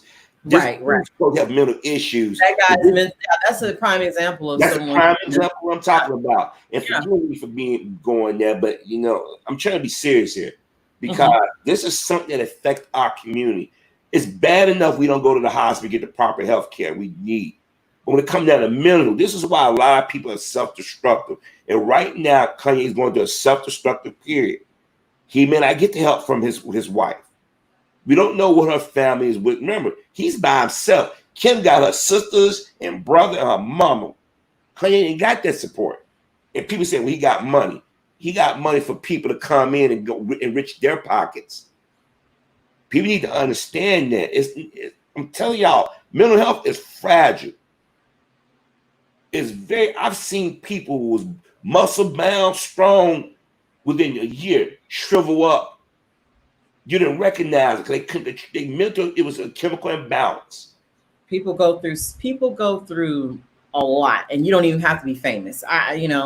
People, they can go through a hellish relationship and mentally break, and then you see them and you're like, what the hell happened? Anything can happen at any time with their mental state of mind. I definitely believe that. And another thing I want to mention real quick, I know people keep saying, Kim Kardashian is a whore. If Kim Kardashian, and I'm not a fan of Kardashians. When you say that, remember, she dates only black men. What are you saying about the black men? Are you saying the black men are no good? Are you saying that we don't know how to treat women? Think about what y'all saying, because I don't hear y'all telling Taylor Swift she's a whore. She jumped from penis to penis. Michael J. Fox, Mr. Parkinson himself, and I didn't mean to sound funny. He called her out years ago, and one of the when she was dating one of the Kennedy, what's that Arnold Schwarzenegger's son? She was dating at one time, Maria Shriver, and Maria Shriver didn't really want her around because she was dating that guy who played Loki in the Thor movies. She was going from penis to penis, and not one person has called her a whore. But you call a black man's wife, regardless of her ethnicity, a whore. What do you say about that brother? See, we have to be very, very careful. Harvey, I never thought of it that way. Tell y'all I have to think. I'm sorry. So you saying that black men are we're screwing up a whores. So in essence, you saying black women, if you mess with a black man, you're a whore. Think about that for a second. I never thought of it that way. I'm telling you, we got to be very careful what we say. Remember, this man's mother died. If people don't remember, he said, Mama, I'm gonna get your birthday, but what do you want? Oh, I want to go in and get a little liposuction. And a lot of people don't understand liposuction is dangerous. Mm-hmm. They're putting you to sleep as it is. Then you going in your body intrusively moving fat around, nerves and stuff. His mother had a stroke while she's on the table. He blamed him. He said it. I blame myself for that. So just think about it. The woman that's in your life, the woman that taught you, she gone because you want to do something for her birthday. That's been playing in your mind over and over, even when you sleep. Because I know I still dream about my mother to this day. So just imagine he's dreaming about his mama. He's getting up and people throwing, well, you know he ain't been right since his mama. You had Jay Leno turn around and what is your mother gonna think? He would have never said that to a white man. That was inappropriate. You saw Kanye's face change at that moment. I said, uh-oh. That's why I don't go in on Kanye like that. Because I'm telling you, I've seen people that one day they was normal and mental health will break them down. Remember, he got kids, and yeah, what he said about his daughter, I know that hurted Kim, but she should understand that he can't help himself. And to see our own people, other celebrities get on TV, like Don Lemon last year. Kanye West is a jackass. We went to the White House. But then didn't you interview Donald Trump when he's running for president? So didn't y'all help him get in office? Didn't you help get his message out? So why all of a sudden Kanye West is a jackass, he went to go meet Trump? If that's the case, black folks are jackasses and vote for Obama. He ain't doing a damn thing for us. Let's keep it real. Mm-hmm. But that's just how I think. Like I said, I apologize, Nicole. I didn't mean to. No, it's fine. And there are going to be people that don't agree, and that's fine. And that's fine. That's fine. Some people say, no, that's how she, she became famous because of that sex tape and messing, and always being nude and stuff like that. And yeah, but look who the president of the United States is married to, and she's the first lady, so. Yeah, I mean, this one person said that Taylor Swift is white, Kim is white, Sharon Stone is white. Kim ain't white. If Kim was white, they would never call her out a name the way they do. Y'all need to travel. Please don't use that Caucasoid Mountain example. Well, her family is rich from the Caucasoid Mountain. Africa is not we know Africa as it is now, but that's not its name. I forgot what it was originally called. But just because somebody names something don't mean that means they Caucasian. A lot of people say if it says Caucasoid Mountains, that must be they mean where Caucasian come from. Like, okay. You guys obviously ain't been paying attention to history. You know what I mean? Mm-hmm. I mean, how many white women do you hear them calling whores? Call Melania Trump a whore. We know how Donald Trump got now, how he married. She's the first first lady that you saw her naughty bits. You're going to guess about Jackie O or Michelle Obama naughty bits. We know how Melania. We know how she. I mean, I just want people to think about what they saying, because we have a tendency to be dismissive of mental health. We think that, oh, it won't happen to me or our loved one, but a lot of people can't take daily stresses. And like I said, maybe Kanye need to be Kanye for a while. He need to step back away from everything, because if not, we're going to get some bad news. And I hope to God we don't. And then Justin Bieber, he claimed he got mental issues. Nah, he don't want his popularity to wane. That's all. That's all. He got mental issues. He didn't have mental issues. He's calling us, I want to kill a nigger, hang a nigger. We ever forgot about that? Now, I ain't buying his mental issues. Allegations. That just went away quickly, but well, either way, I hope that he can get help. I hope that he finds peace one day and just take care of himself and his kids, because regardless, I don't like a lot of things he's done and said and all that kind of stuff, but when it comes to your sanity and your mental health, I do hope he has peace, because that makes everything else much more clear, much more better once he's at peace with himself, mentally, emotionally, physically, whatever it may be. So yeah, that's pretty much how I feel about it. And we'll keep tabs on this and see what happens. But before we go, Harvey, I don't know if you've seen this. And this is what I was leading to about Cosby. I posted this, was it yesterday? This thing here. This. Here we go. Oh, hell no. This. I'm reading the top. You said Beverly Johnson jumps on the black line. Oh, what? Well, look, that's my little my headline. My headline for this topic. So Beverly Johnson recently came out and revealed that while modeling back in the day, she was in a pool and they drained the pool. Okay. This is what she said because she's black. She was a black model. Okay. And I tweeted this and I also put it on my Facebook page. And I basically said, let me get word for word what I said. Bear with me, guys. I'm going to make this very slow and methodical, as our true family would say. Yeah. Methodical. The true family. I saw her come. She said, Beverly, a hoe. That's something don't play. Woo, woo, yo. Now she wants to jump on the Black Lives Matter train. For all we know, she could be lying, just like she lied on Bill Cosby. Beverly Johnson recalls time of hotel pool being drained after she was in it because she's black. Now listen, there would have been a time where I would have been like, oh my God, that is horrible. Wow, that's messed up. Beverly Johnson, wow, you know, she was the first black breakthrough model and all this and that.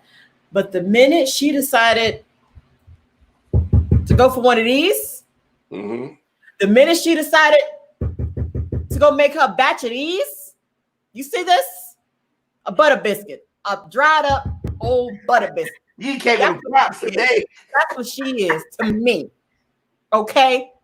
I have zero sympathy, empathy for Beverly Johnson because she is the worst of the worst of the worst. And she is known to be a habitual liar. Shout out to Miss Sasha Hampton. She told me, she wrote in the comment section that her mother actually went to high school with Beverly Johnson back in the day in Brooklyn, New York, somewhere in New York.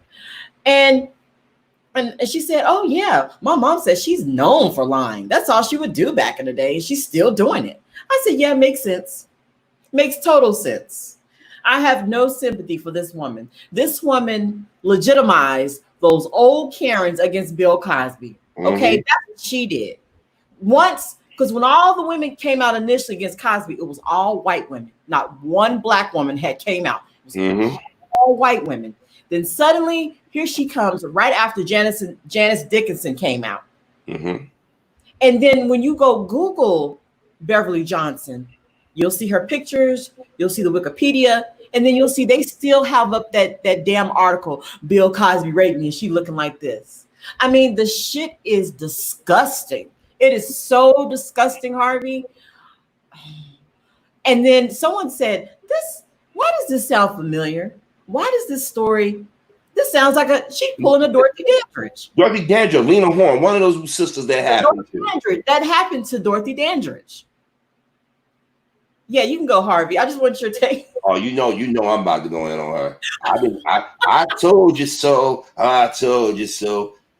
I told you so. And Nicole came with the props today. Thank you, Sister Nicole. Let me tell you something. This woman legitimized. She covered to Gloria Allred and Lisa Bloom and them Harpies. Yes. Now, those women. Now, see, this is where I keep telling them, y'all, you got to pay attention. At first, people was questioning whether or not these women was legit. Beverly Johnson come out and said, I had an incident with Bill Cosby. He drugged me. Now, if you knew Cosby drugged you, you knew it. You didn't go to no police. You didn't go to no doctor. You just went home. And and people asked her about it. She said, well, I didn't want to mess a black man up. But you waited 40-something years to mess a brother up when he's a senior citizen, can't defend himself. She was pushing a book at the time. And everybody knows that Beverly Johnson got passed around in Hollywood. And she tended to go for Caucasian men more so than anything. You remember the episode of Martin when she was Miss Trinidad? Mm-hmm. Her personality. That's her. That's her. That's why they wrote it. She's Miss Trinidad. She was on an episode of Lois and Clark, played the same type of character. They hinted at she was a whore. She would sleep with the boss. She would do anything for Lex Luthor. I mean, these are the characters she played on 1990s television within the same damn year. If Bill Cosby did what he did, you would have thought that at 1984, before the Cosby Show got started, Beverly Johnson came out and said, Bill Cosby is not who you think he is. Those so-called white females who were victims, they could have destroyed Cosby at any point, and especially when that woman came out and claimed that Cosby was a daddy. No, what it was, Cosby was up in age, had a lot of influence, a lot of money, and she decided, I got to push this book. How do I get people to go buy my book? Oh, you know what? Guess what? Let me say Cosby did this to me. And then go out there and try to make it like the black community is going to attack her. The black community gave her a wide berth on this one. Me and Nicole and some other people out here who paid attention closely. Listen to everything she said, who knows the history, told y'all she was lying.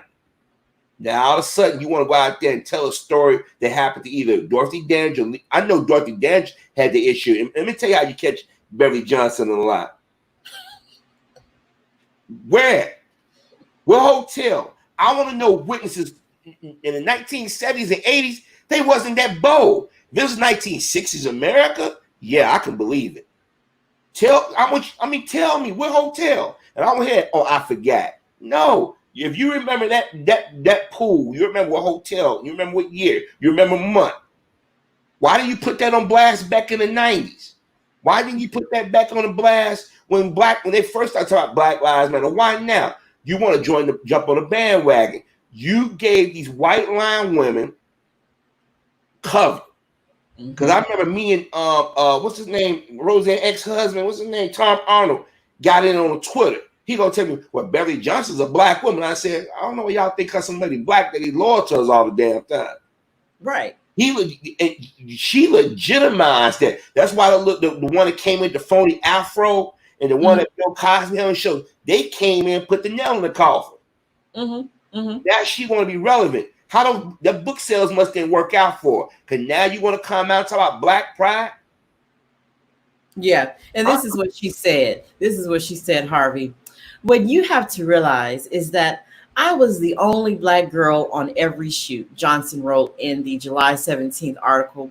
Once in the 1970s, we were at a 5-star hotel. I got into the pool, and all of a sudden, the editor came out and made everybody get out. They drained the pool. 20 years later, one of the models told me it was because of me, but I had it blocked out in order to survive.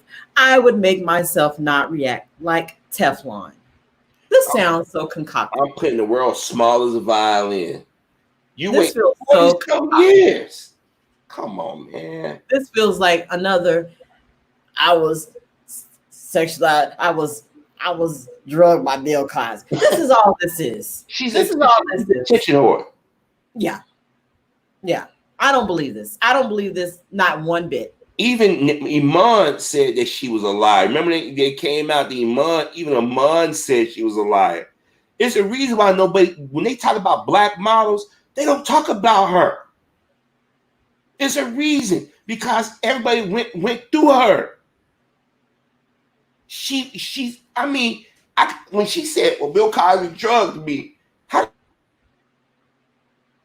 do you know he drugged you? You could have been sick. It happens. People get sick, ridiculously split. How do you know you had an upset stomach or you maybe stood up too fast? But I ain't buying this pool thing. Go ahead, I'm sorry, Nicole.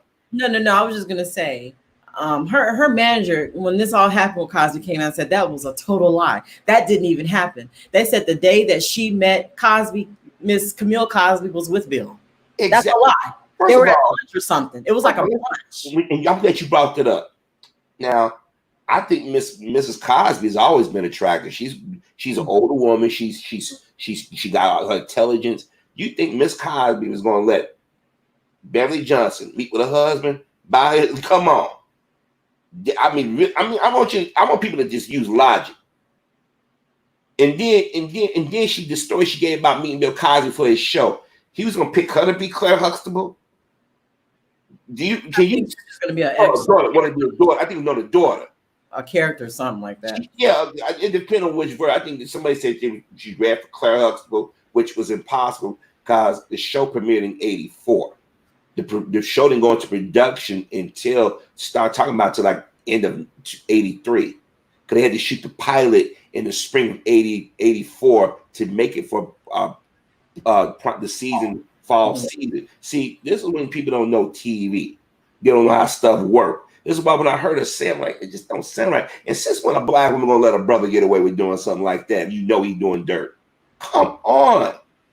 And not only that, Harvey, like in her initial claims against Cosby, she said that he tried to drug her, like what was that, around, I guess, when the Cosby Show came out. You see it, Nicole? You see him, you gotta block this dude. You see it? Where is he? UIONIOJKK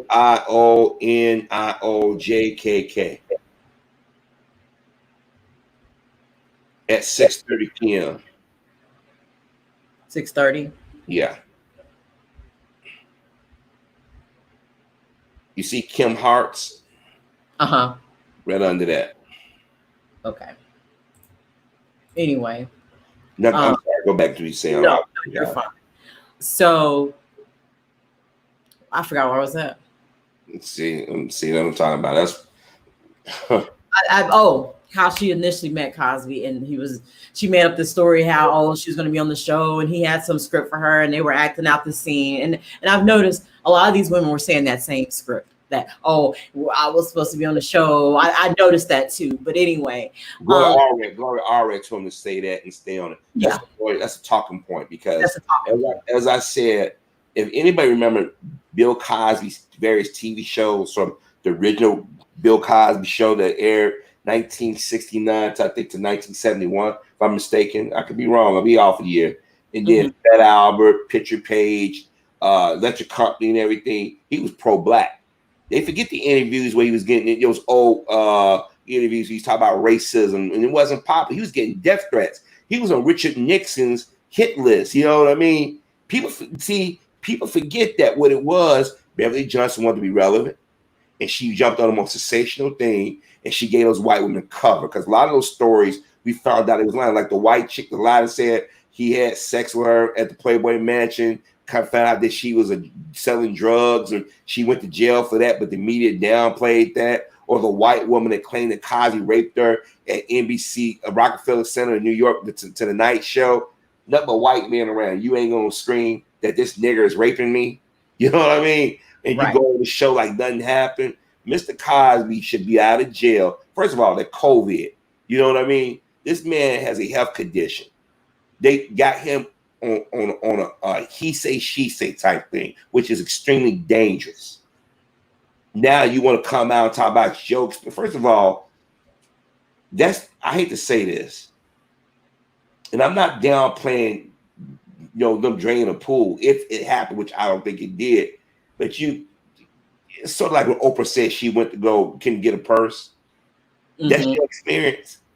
That's what you want to put up against George Floyd, Emmett Till, Renisha McBride, Rakia Boy. That's what you want to say. Oh, this is you were 70-some years old. That's the experience you want to hang your hat on, is a woman draining the pool. And it's not even your original damn story. Somebody told you that was the reason why. You don't even have, if somebody had to tell you that was the reason why, it wasn't racism if it happened. You can't, no black person can be that oblivious at that age. That's even if it's true, Harvey. If it's true, I ain't buying it. That's even if it's true. If it's true, because when you said, I'm like, why that shit sounds familiar to me? Didn't Dorothy Dandridge or Lena Horne? I know they did that to Dr. King and them when they was in Florida, when they was going to the hotel and some of the civil rights.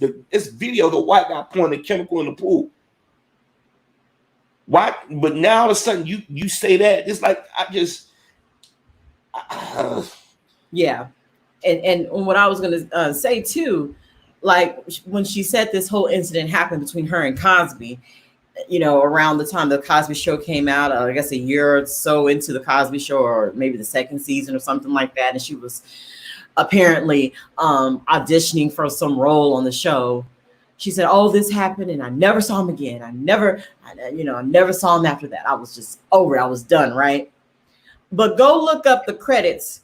Go look up the movie that she's in with Bill Cosby, Meteor Man. Mm-hmm. Go look that up. You do know that they were both in that movie, and that came out, what, 90 something? 93, 94, around that time. Yeah. Cosby was in that movie. And yeah. so he played the bum. He played the homeless dude, the wise sage of the neighborhood. He the one that he even got meteor power. See, but yet she forget that she was in that movie. See, with Robert Townsend. She was in that movie with Bill Cosby, y'all. The skinny Luther Vandross was in there. Another Bad Creation was in there. It was a bunch. It was Sinbad. What's Redondo, Ray, all of them. Old girl from 227. It was a who's of Black Hollywood at that time in that movie. But you go back all the way to the Cosby Show. First of all, even when the Cosby Show on, if he did get her, that would have been a big get because she was a supermodel. Everybody, even little kids, knew who Beverly Johnson was. So even she just had Amon, what's her name? Naomi Campbell was on there. Remember she came on, the one with Theo was going to leave Justine. He was going to leave her. She had a little part. So you mean to tell me you wouldn't let Beverly Johnson come on? She lying. See, this is why I keep telling people you have to pay attention to things. Me and you and a few others out here, we've been saying from the start, we like, look, they lying. And all the people was dumping on Cosby. A lot of the well-known people, now they look what they get the Cosby because stuff's starting to come out. They hear us. They know we out here, Harvey. They know my channel. They know we're out here. I know they watch my channel. I know they watch your channel and others, Drew and others, Gavin, all of us. They watch us and they know that we've gone in extensively about what they did to Bill Cosby. They try to pretend like it don't exist, but you're gonna know real soon. You're gonna know real soon. You know what I'm saying? Like this woman straight up lied. She was in that movie with him, and I'm just like, wow. Yeah, she's on The View saying something totally different. And that's why when Whoopi Goldberg called out, even though Whoopi Goldberg's full of crap, Whoopi Goldberg called her out. And she started stuttering, and she disappeared from that time on. Mm-hmm. She was nowhere. She got caught. And the thing is, Iman said it. And remember, this chick was just, and I hate using the black version, but she was a carbon copy of Janice Dickinson. Everybody had a piece of her. Yeah. And that's why she came out defending her when this all happened. Exactly. And see, this goes back, like I keep saying, when you know your history.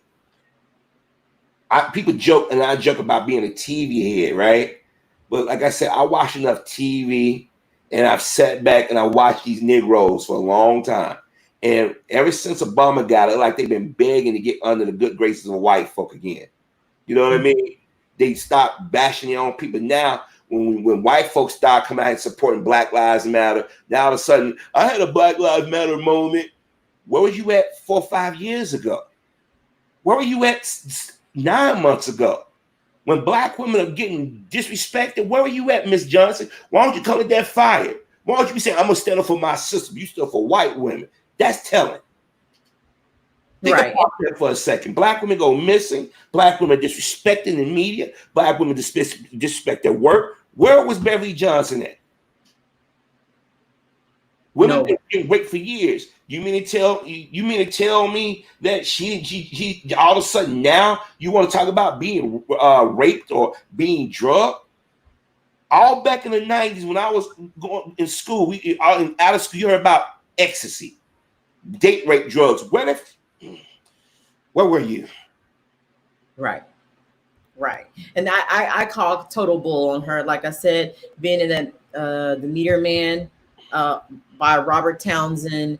And even, let's say, some people will say, you know, there's always going to be some idiot trying to argue you down. Well, okay, fine, they were both in the same movie, but that doesn't mean they were maybe on the same set at the same day at the same time. Bullshit. I'm sorry. Even if they were not on the set on the same day, whatever, she still knows everybody who was in that movie. And do you think I'm going to co-star in a movie with a man that raped me? Thank you. Not only raped, but drugged you. Right, drugged and raped you. You would have said, I don't care how much money you got. You would have said to Robert Townsend, Robert, I have to turn this down. I don't feel comfortable. Well, why? And we saw how fast Robert Townsend turned on Cosby, because Robert Townsend was supposed to direct the pilot episode of the show, the new Cosby show with what's her name? She just passed. Diane Carroll. Thank you. So see, this is I'm proud to be a damn TV head, and I'm glad you're a TV head too, Nicole, because me and you analyze stuff. We listen. We watch body movement. We watch language. We remember. History have a way of repeating itself. See, don't put me in the room where I'm like, you know, you was in the movie with Cosby, right? He knows this. Yeah, you know. I was like, you do know y'all run to the same parties over the years, right? So if this man was such a monster, you have a visceral reaction to anything he's in or near you. See, when a woman is raped, she has a physical reaction, or she acts out. I'm not saying that maybe her and Cosby could have had a one night stand. We never know. You know, people do things. You know, we don't know their personal life, but he ain't drugged you, and you knew about it and didn't tell nobody. Well, I don't want to mess with, he's a black man, but you wait 40-something years and say, "Oh, let me throw the whammy on the man while he's blind and can't see anything and defend himself." Right. So he drugged you, assaulted you in the 80s. Then you decided to start a movie with him in the 90s. Yeah, that make a lot of sense. Yeah, that make a lot of sense. And then you do 2 TV shows where you basically play the bed wench or a conniving woman, because everybody's been talking about her for years. That's why when they talk about Beverly Johnson, they don't romanticize her like they do Diane Carroll or Lena Horne or Dorothy Dent. No, she's not romanticized like any of the other sisters. You know what I mean? Over to play on Good Times, we're gonna burn that stage to play Thelma. They romanticize her, and she's not the name that you are, Beverly Johnson. But guys to this day still drool over her. You don't see none of us talking about Beverly Johnson. You don't see guys our father's age talking about Beverly Johnson, because everybody knew her reputation. Exactly. And you're exactly right. She was nothing but the black version of Janice Dickinson. I think she did drugs and all that too. Everybody said back in the 70s, they was doing coke, like, you know, it was like a party fave. You know what I mean? They was at Studio 54. Hell, you even had video of Michael Jackson and all of them at Studio 54. You know, Andy Warhol and all this, Bette Midler and all of them. What's his name? Barry Manilow, Coca-Cabana guy. You know what I mean? And, right. And then you say, well, he drugged me. You're a grown ass woman. How did you took whatever he gave you in your hand? He didn't do no James Bond type shit. Put some powder on some wine, and you didn't know it. Yeah, exactly, Harvey. And yeah, that's right, G Boot 2786, Gavin. Yes, in that thing she did with Vanity Fair, she said that he drugged her and didn't do anything to her sexually. But then she got on The View and they asked her, Whoopi asked her, well, did he, rape you? And she goes, I don't think so. Well, I didn't say that exactly. And Whoopi said, wait, so why did you say I don't know. I don't know. If you don't know, like I said, and this happened to everybody. I know I've been sitting at home watching TV. Within minutes, I could feel sick. I'm like, whoa, that came on fast. Or if you stand up too fast, you get dizzy. Who's to say she didn't have a virus? And if Cosby did, you go like, this Negro trying to get, she could have went to the police. I'm pretty sure as many dudes was coming at her, she could have said, Bill Cosby tried to rape me. She could have went to a doctor. She could have went anywhere, just like these white women. When is a white woman going to hesitate to call out a black man? People ain't using logic whatsoever. Never. If they don't want a delivery man in their damn building, you mean to tell me y'all really believe this? You got little white girls don't know how to lie on black boys. Say he touched me inappropriately. So just think about that foot. See, this is was that Tar Q? How you pronounce his name? TarQX, I hope I pronounced your name, brother. I've been saying the same thing. Bill ain't got that kind of power. No black man got that kind of power. No. President Obama didn't have that kind of power. He was the damn president. No. Ain't no way a black man gonna get away with damn near 50 years of doing whatever he want to women. Ain't nobody gonna say that. Not in this country, not in this existence. Beverly to go, that's an insult. Now all of a sudden, you black power, Black Lives Matter moment. Her moment is just like Oprah Winfrey. I went to the store and he didn't know who I was. I wanted to see a purse. Come on, that's what it's basically I'm comparing it to. That's what it sounds like. This is her, and I'm looking at these articles and being as a model, as a first black supermodel, and all this old goofy stuff. No, she lost that once she started doing all this goofy shit, all these lies, all trying to be a black Karen, all of this. She lost any little bit respect that folks have for her is gone. At least for me, it is. Well, when a black woman don't respect another black woman that like this, you know the problem. And I'm gonna be honest with you, and I gotta give the sisters credit. It was more black women giving Bill Cosby the benefit of the doubt than anything. I had to be consistent on saying that because aside from the famous, the famous, they was bought and paid for. But the everyday black women, like you, Nicole, y'all saw the BS for what it was. You know what I mean? And even if let's just say for shits and giggles, Cosby did step out on his wife, that's between him and his wife. But that doesn't equal rape. You know what I mean? And people's conflating a negative experience they had with Cosby to say, well, because Cosby liked my comedy, he must have raped somebody. You guys gave white supremacy in the legal system ability to go after one of our elders.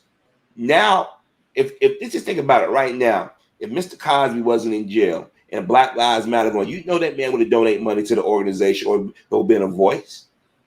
He was out there calling out AIDS as a man-made disease back in the night, but people forget that. Or people wasn't born, don't know their history. Bill Cosby been putting his neck out there for years. He didn't show positive image of the black community. And you got black folks saying, they ain't our real community. I don't know about you, but I grew up in a two-parent house. I'm not saying this was perfect, but I can relate to the two-parent household process. I can relate to my father, saying, I brought you into this world, I'll take you out kind of thing. Mm-hmm. I can relate to the mother not cursing, but looking up with the eyes like Felicia Rashad, because black women, my mother used to love Felicia Rashad. She said she's the epitome of sophistication. A lot of black people appreciate what Mr. Cosby did. But then when white America decided we got to get a new nigga of the month, Michael Jackson did. O.J. Simpson's reputation is destroyed. Chris Brown we made him out to be a woman beater. What to do? Oh, we got old man Bill Cosby that's getting up in age that might pass that money on to his kids and grandkids or to some historically black college. Let's go out here and say he raped somebody. But who we go get? Gloria, who hate black men already. And her little spawn, Lisa, I'll screw a black man, but say he raped me, Bloom. Remember what Lisa Bloom did to Gary Coleman when he was on that show, The Insider. Mm-hmm. The man was obviously sick. And Niecy Nash, Carmen came in and bit on the ass. Mm-hmm. What did I say? Carmen may not happen today, may happen tomorrow. Man, I need to go. 2020 is karma. It's karma.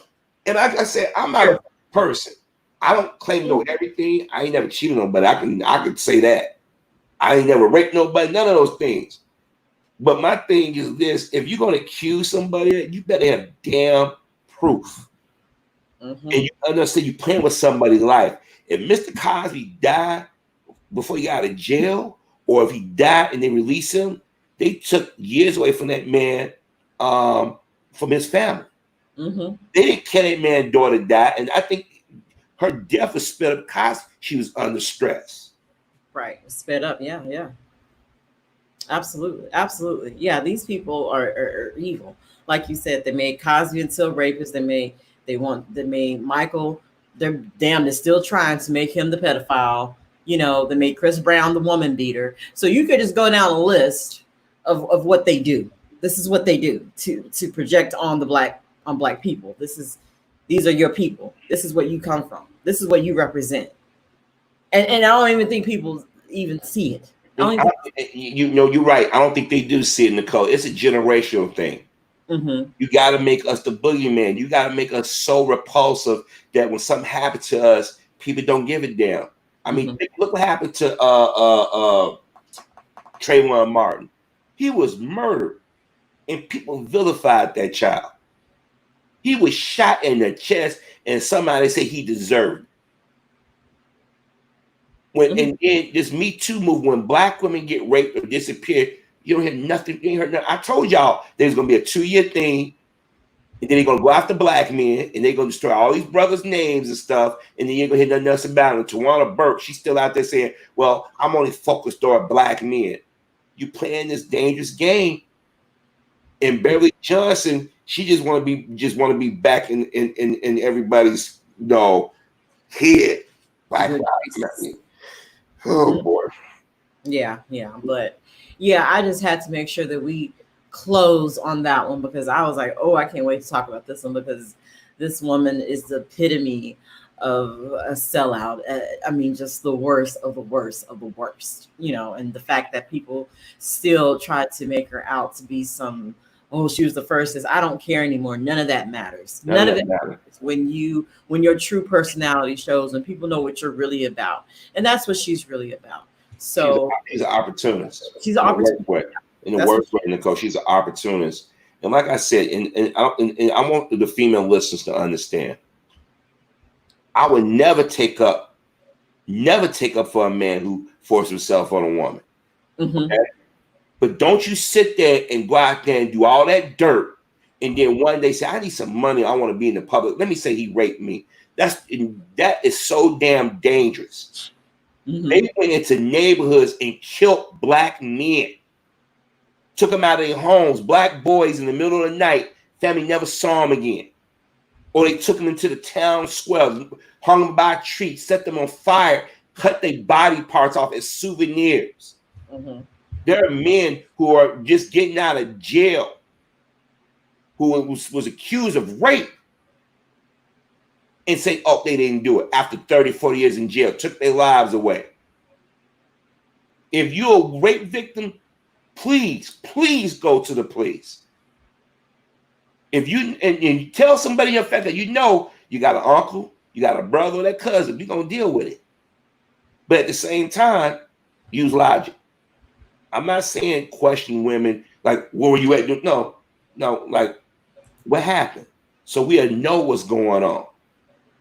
But I'm sorry, I didn't mean to go on my soapbox. Just every time I hear about this Cosby thing, it's obvious. Right.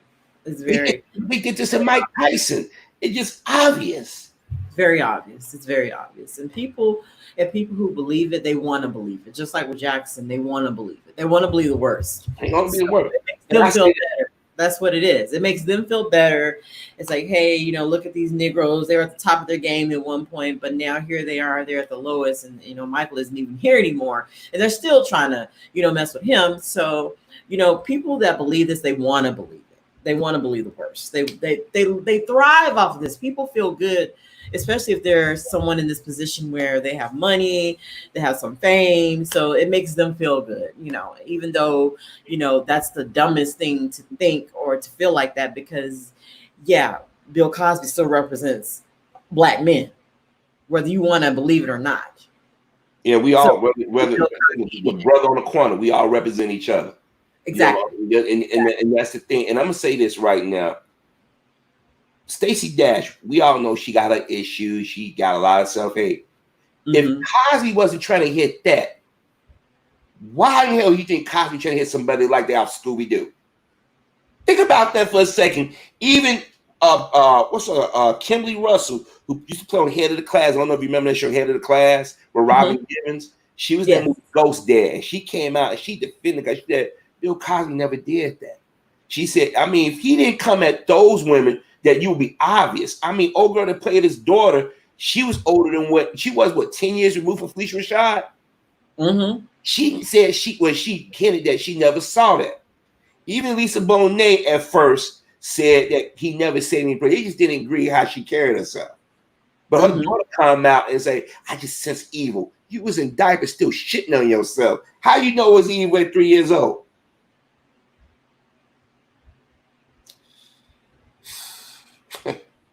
I'm sorry. Let me see. How can the police help you after being raped when you are black? They can't help you with this because of your color of skin, right? No, that's not always true.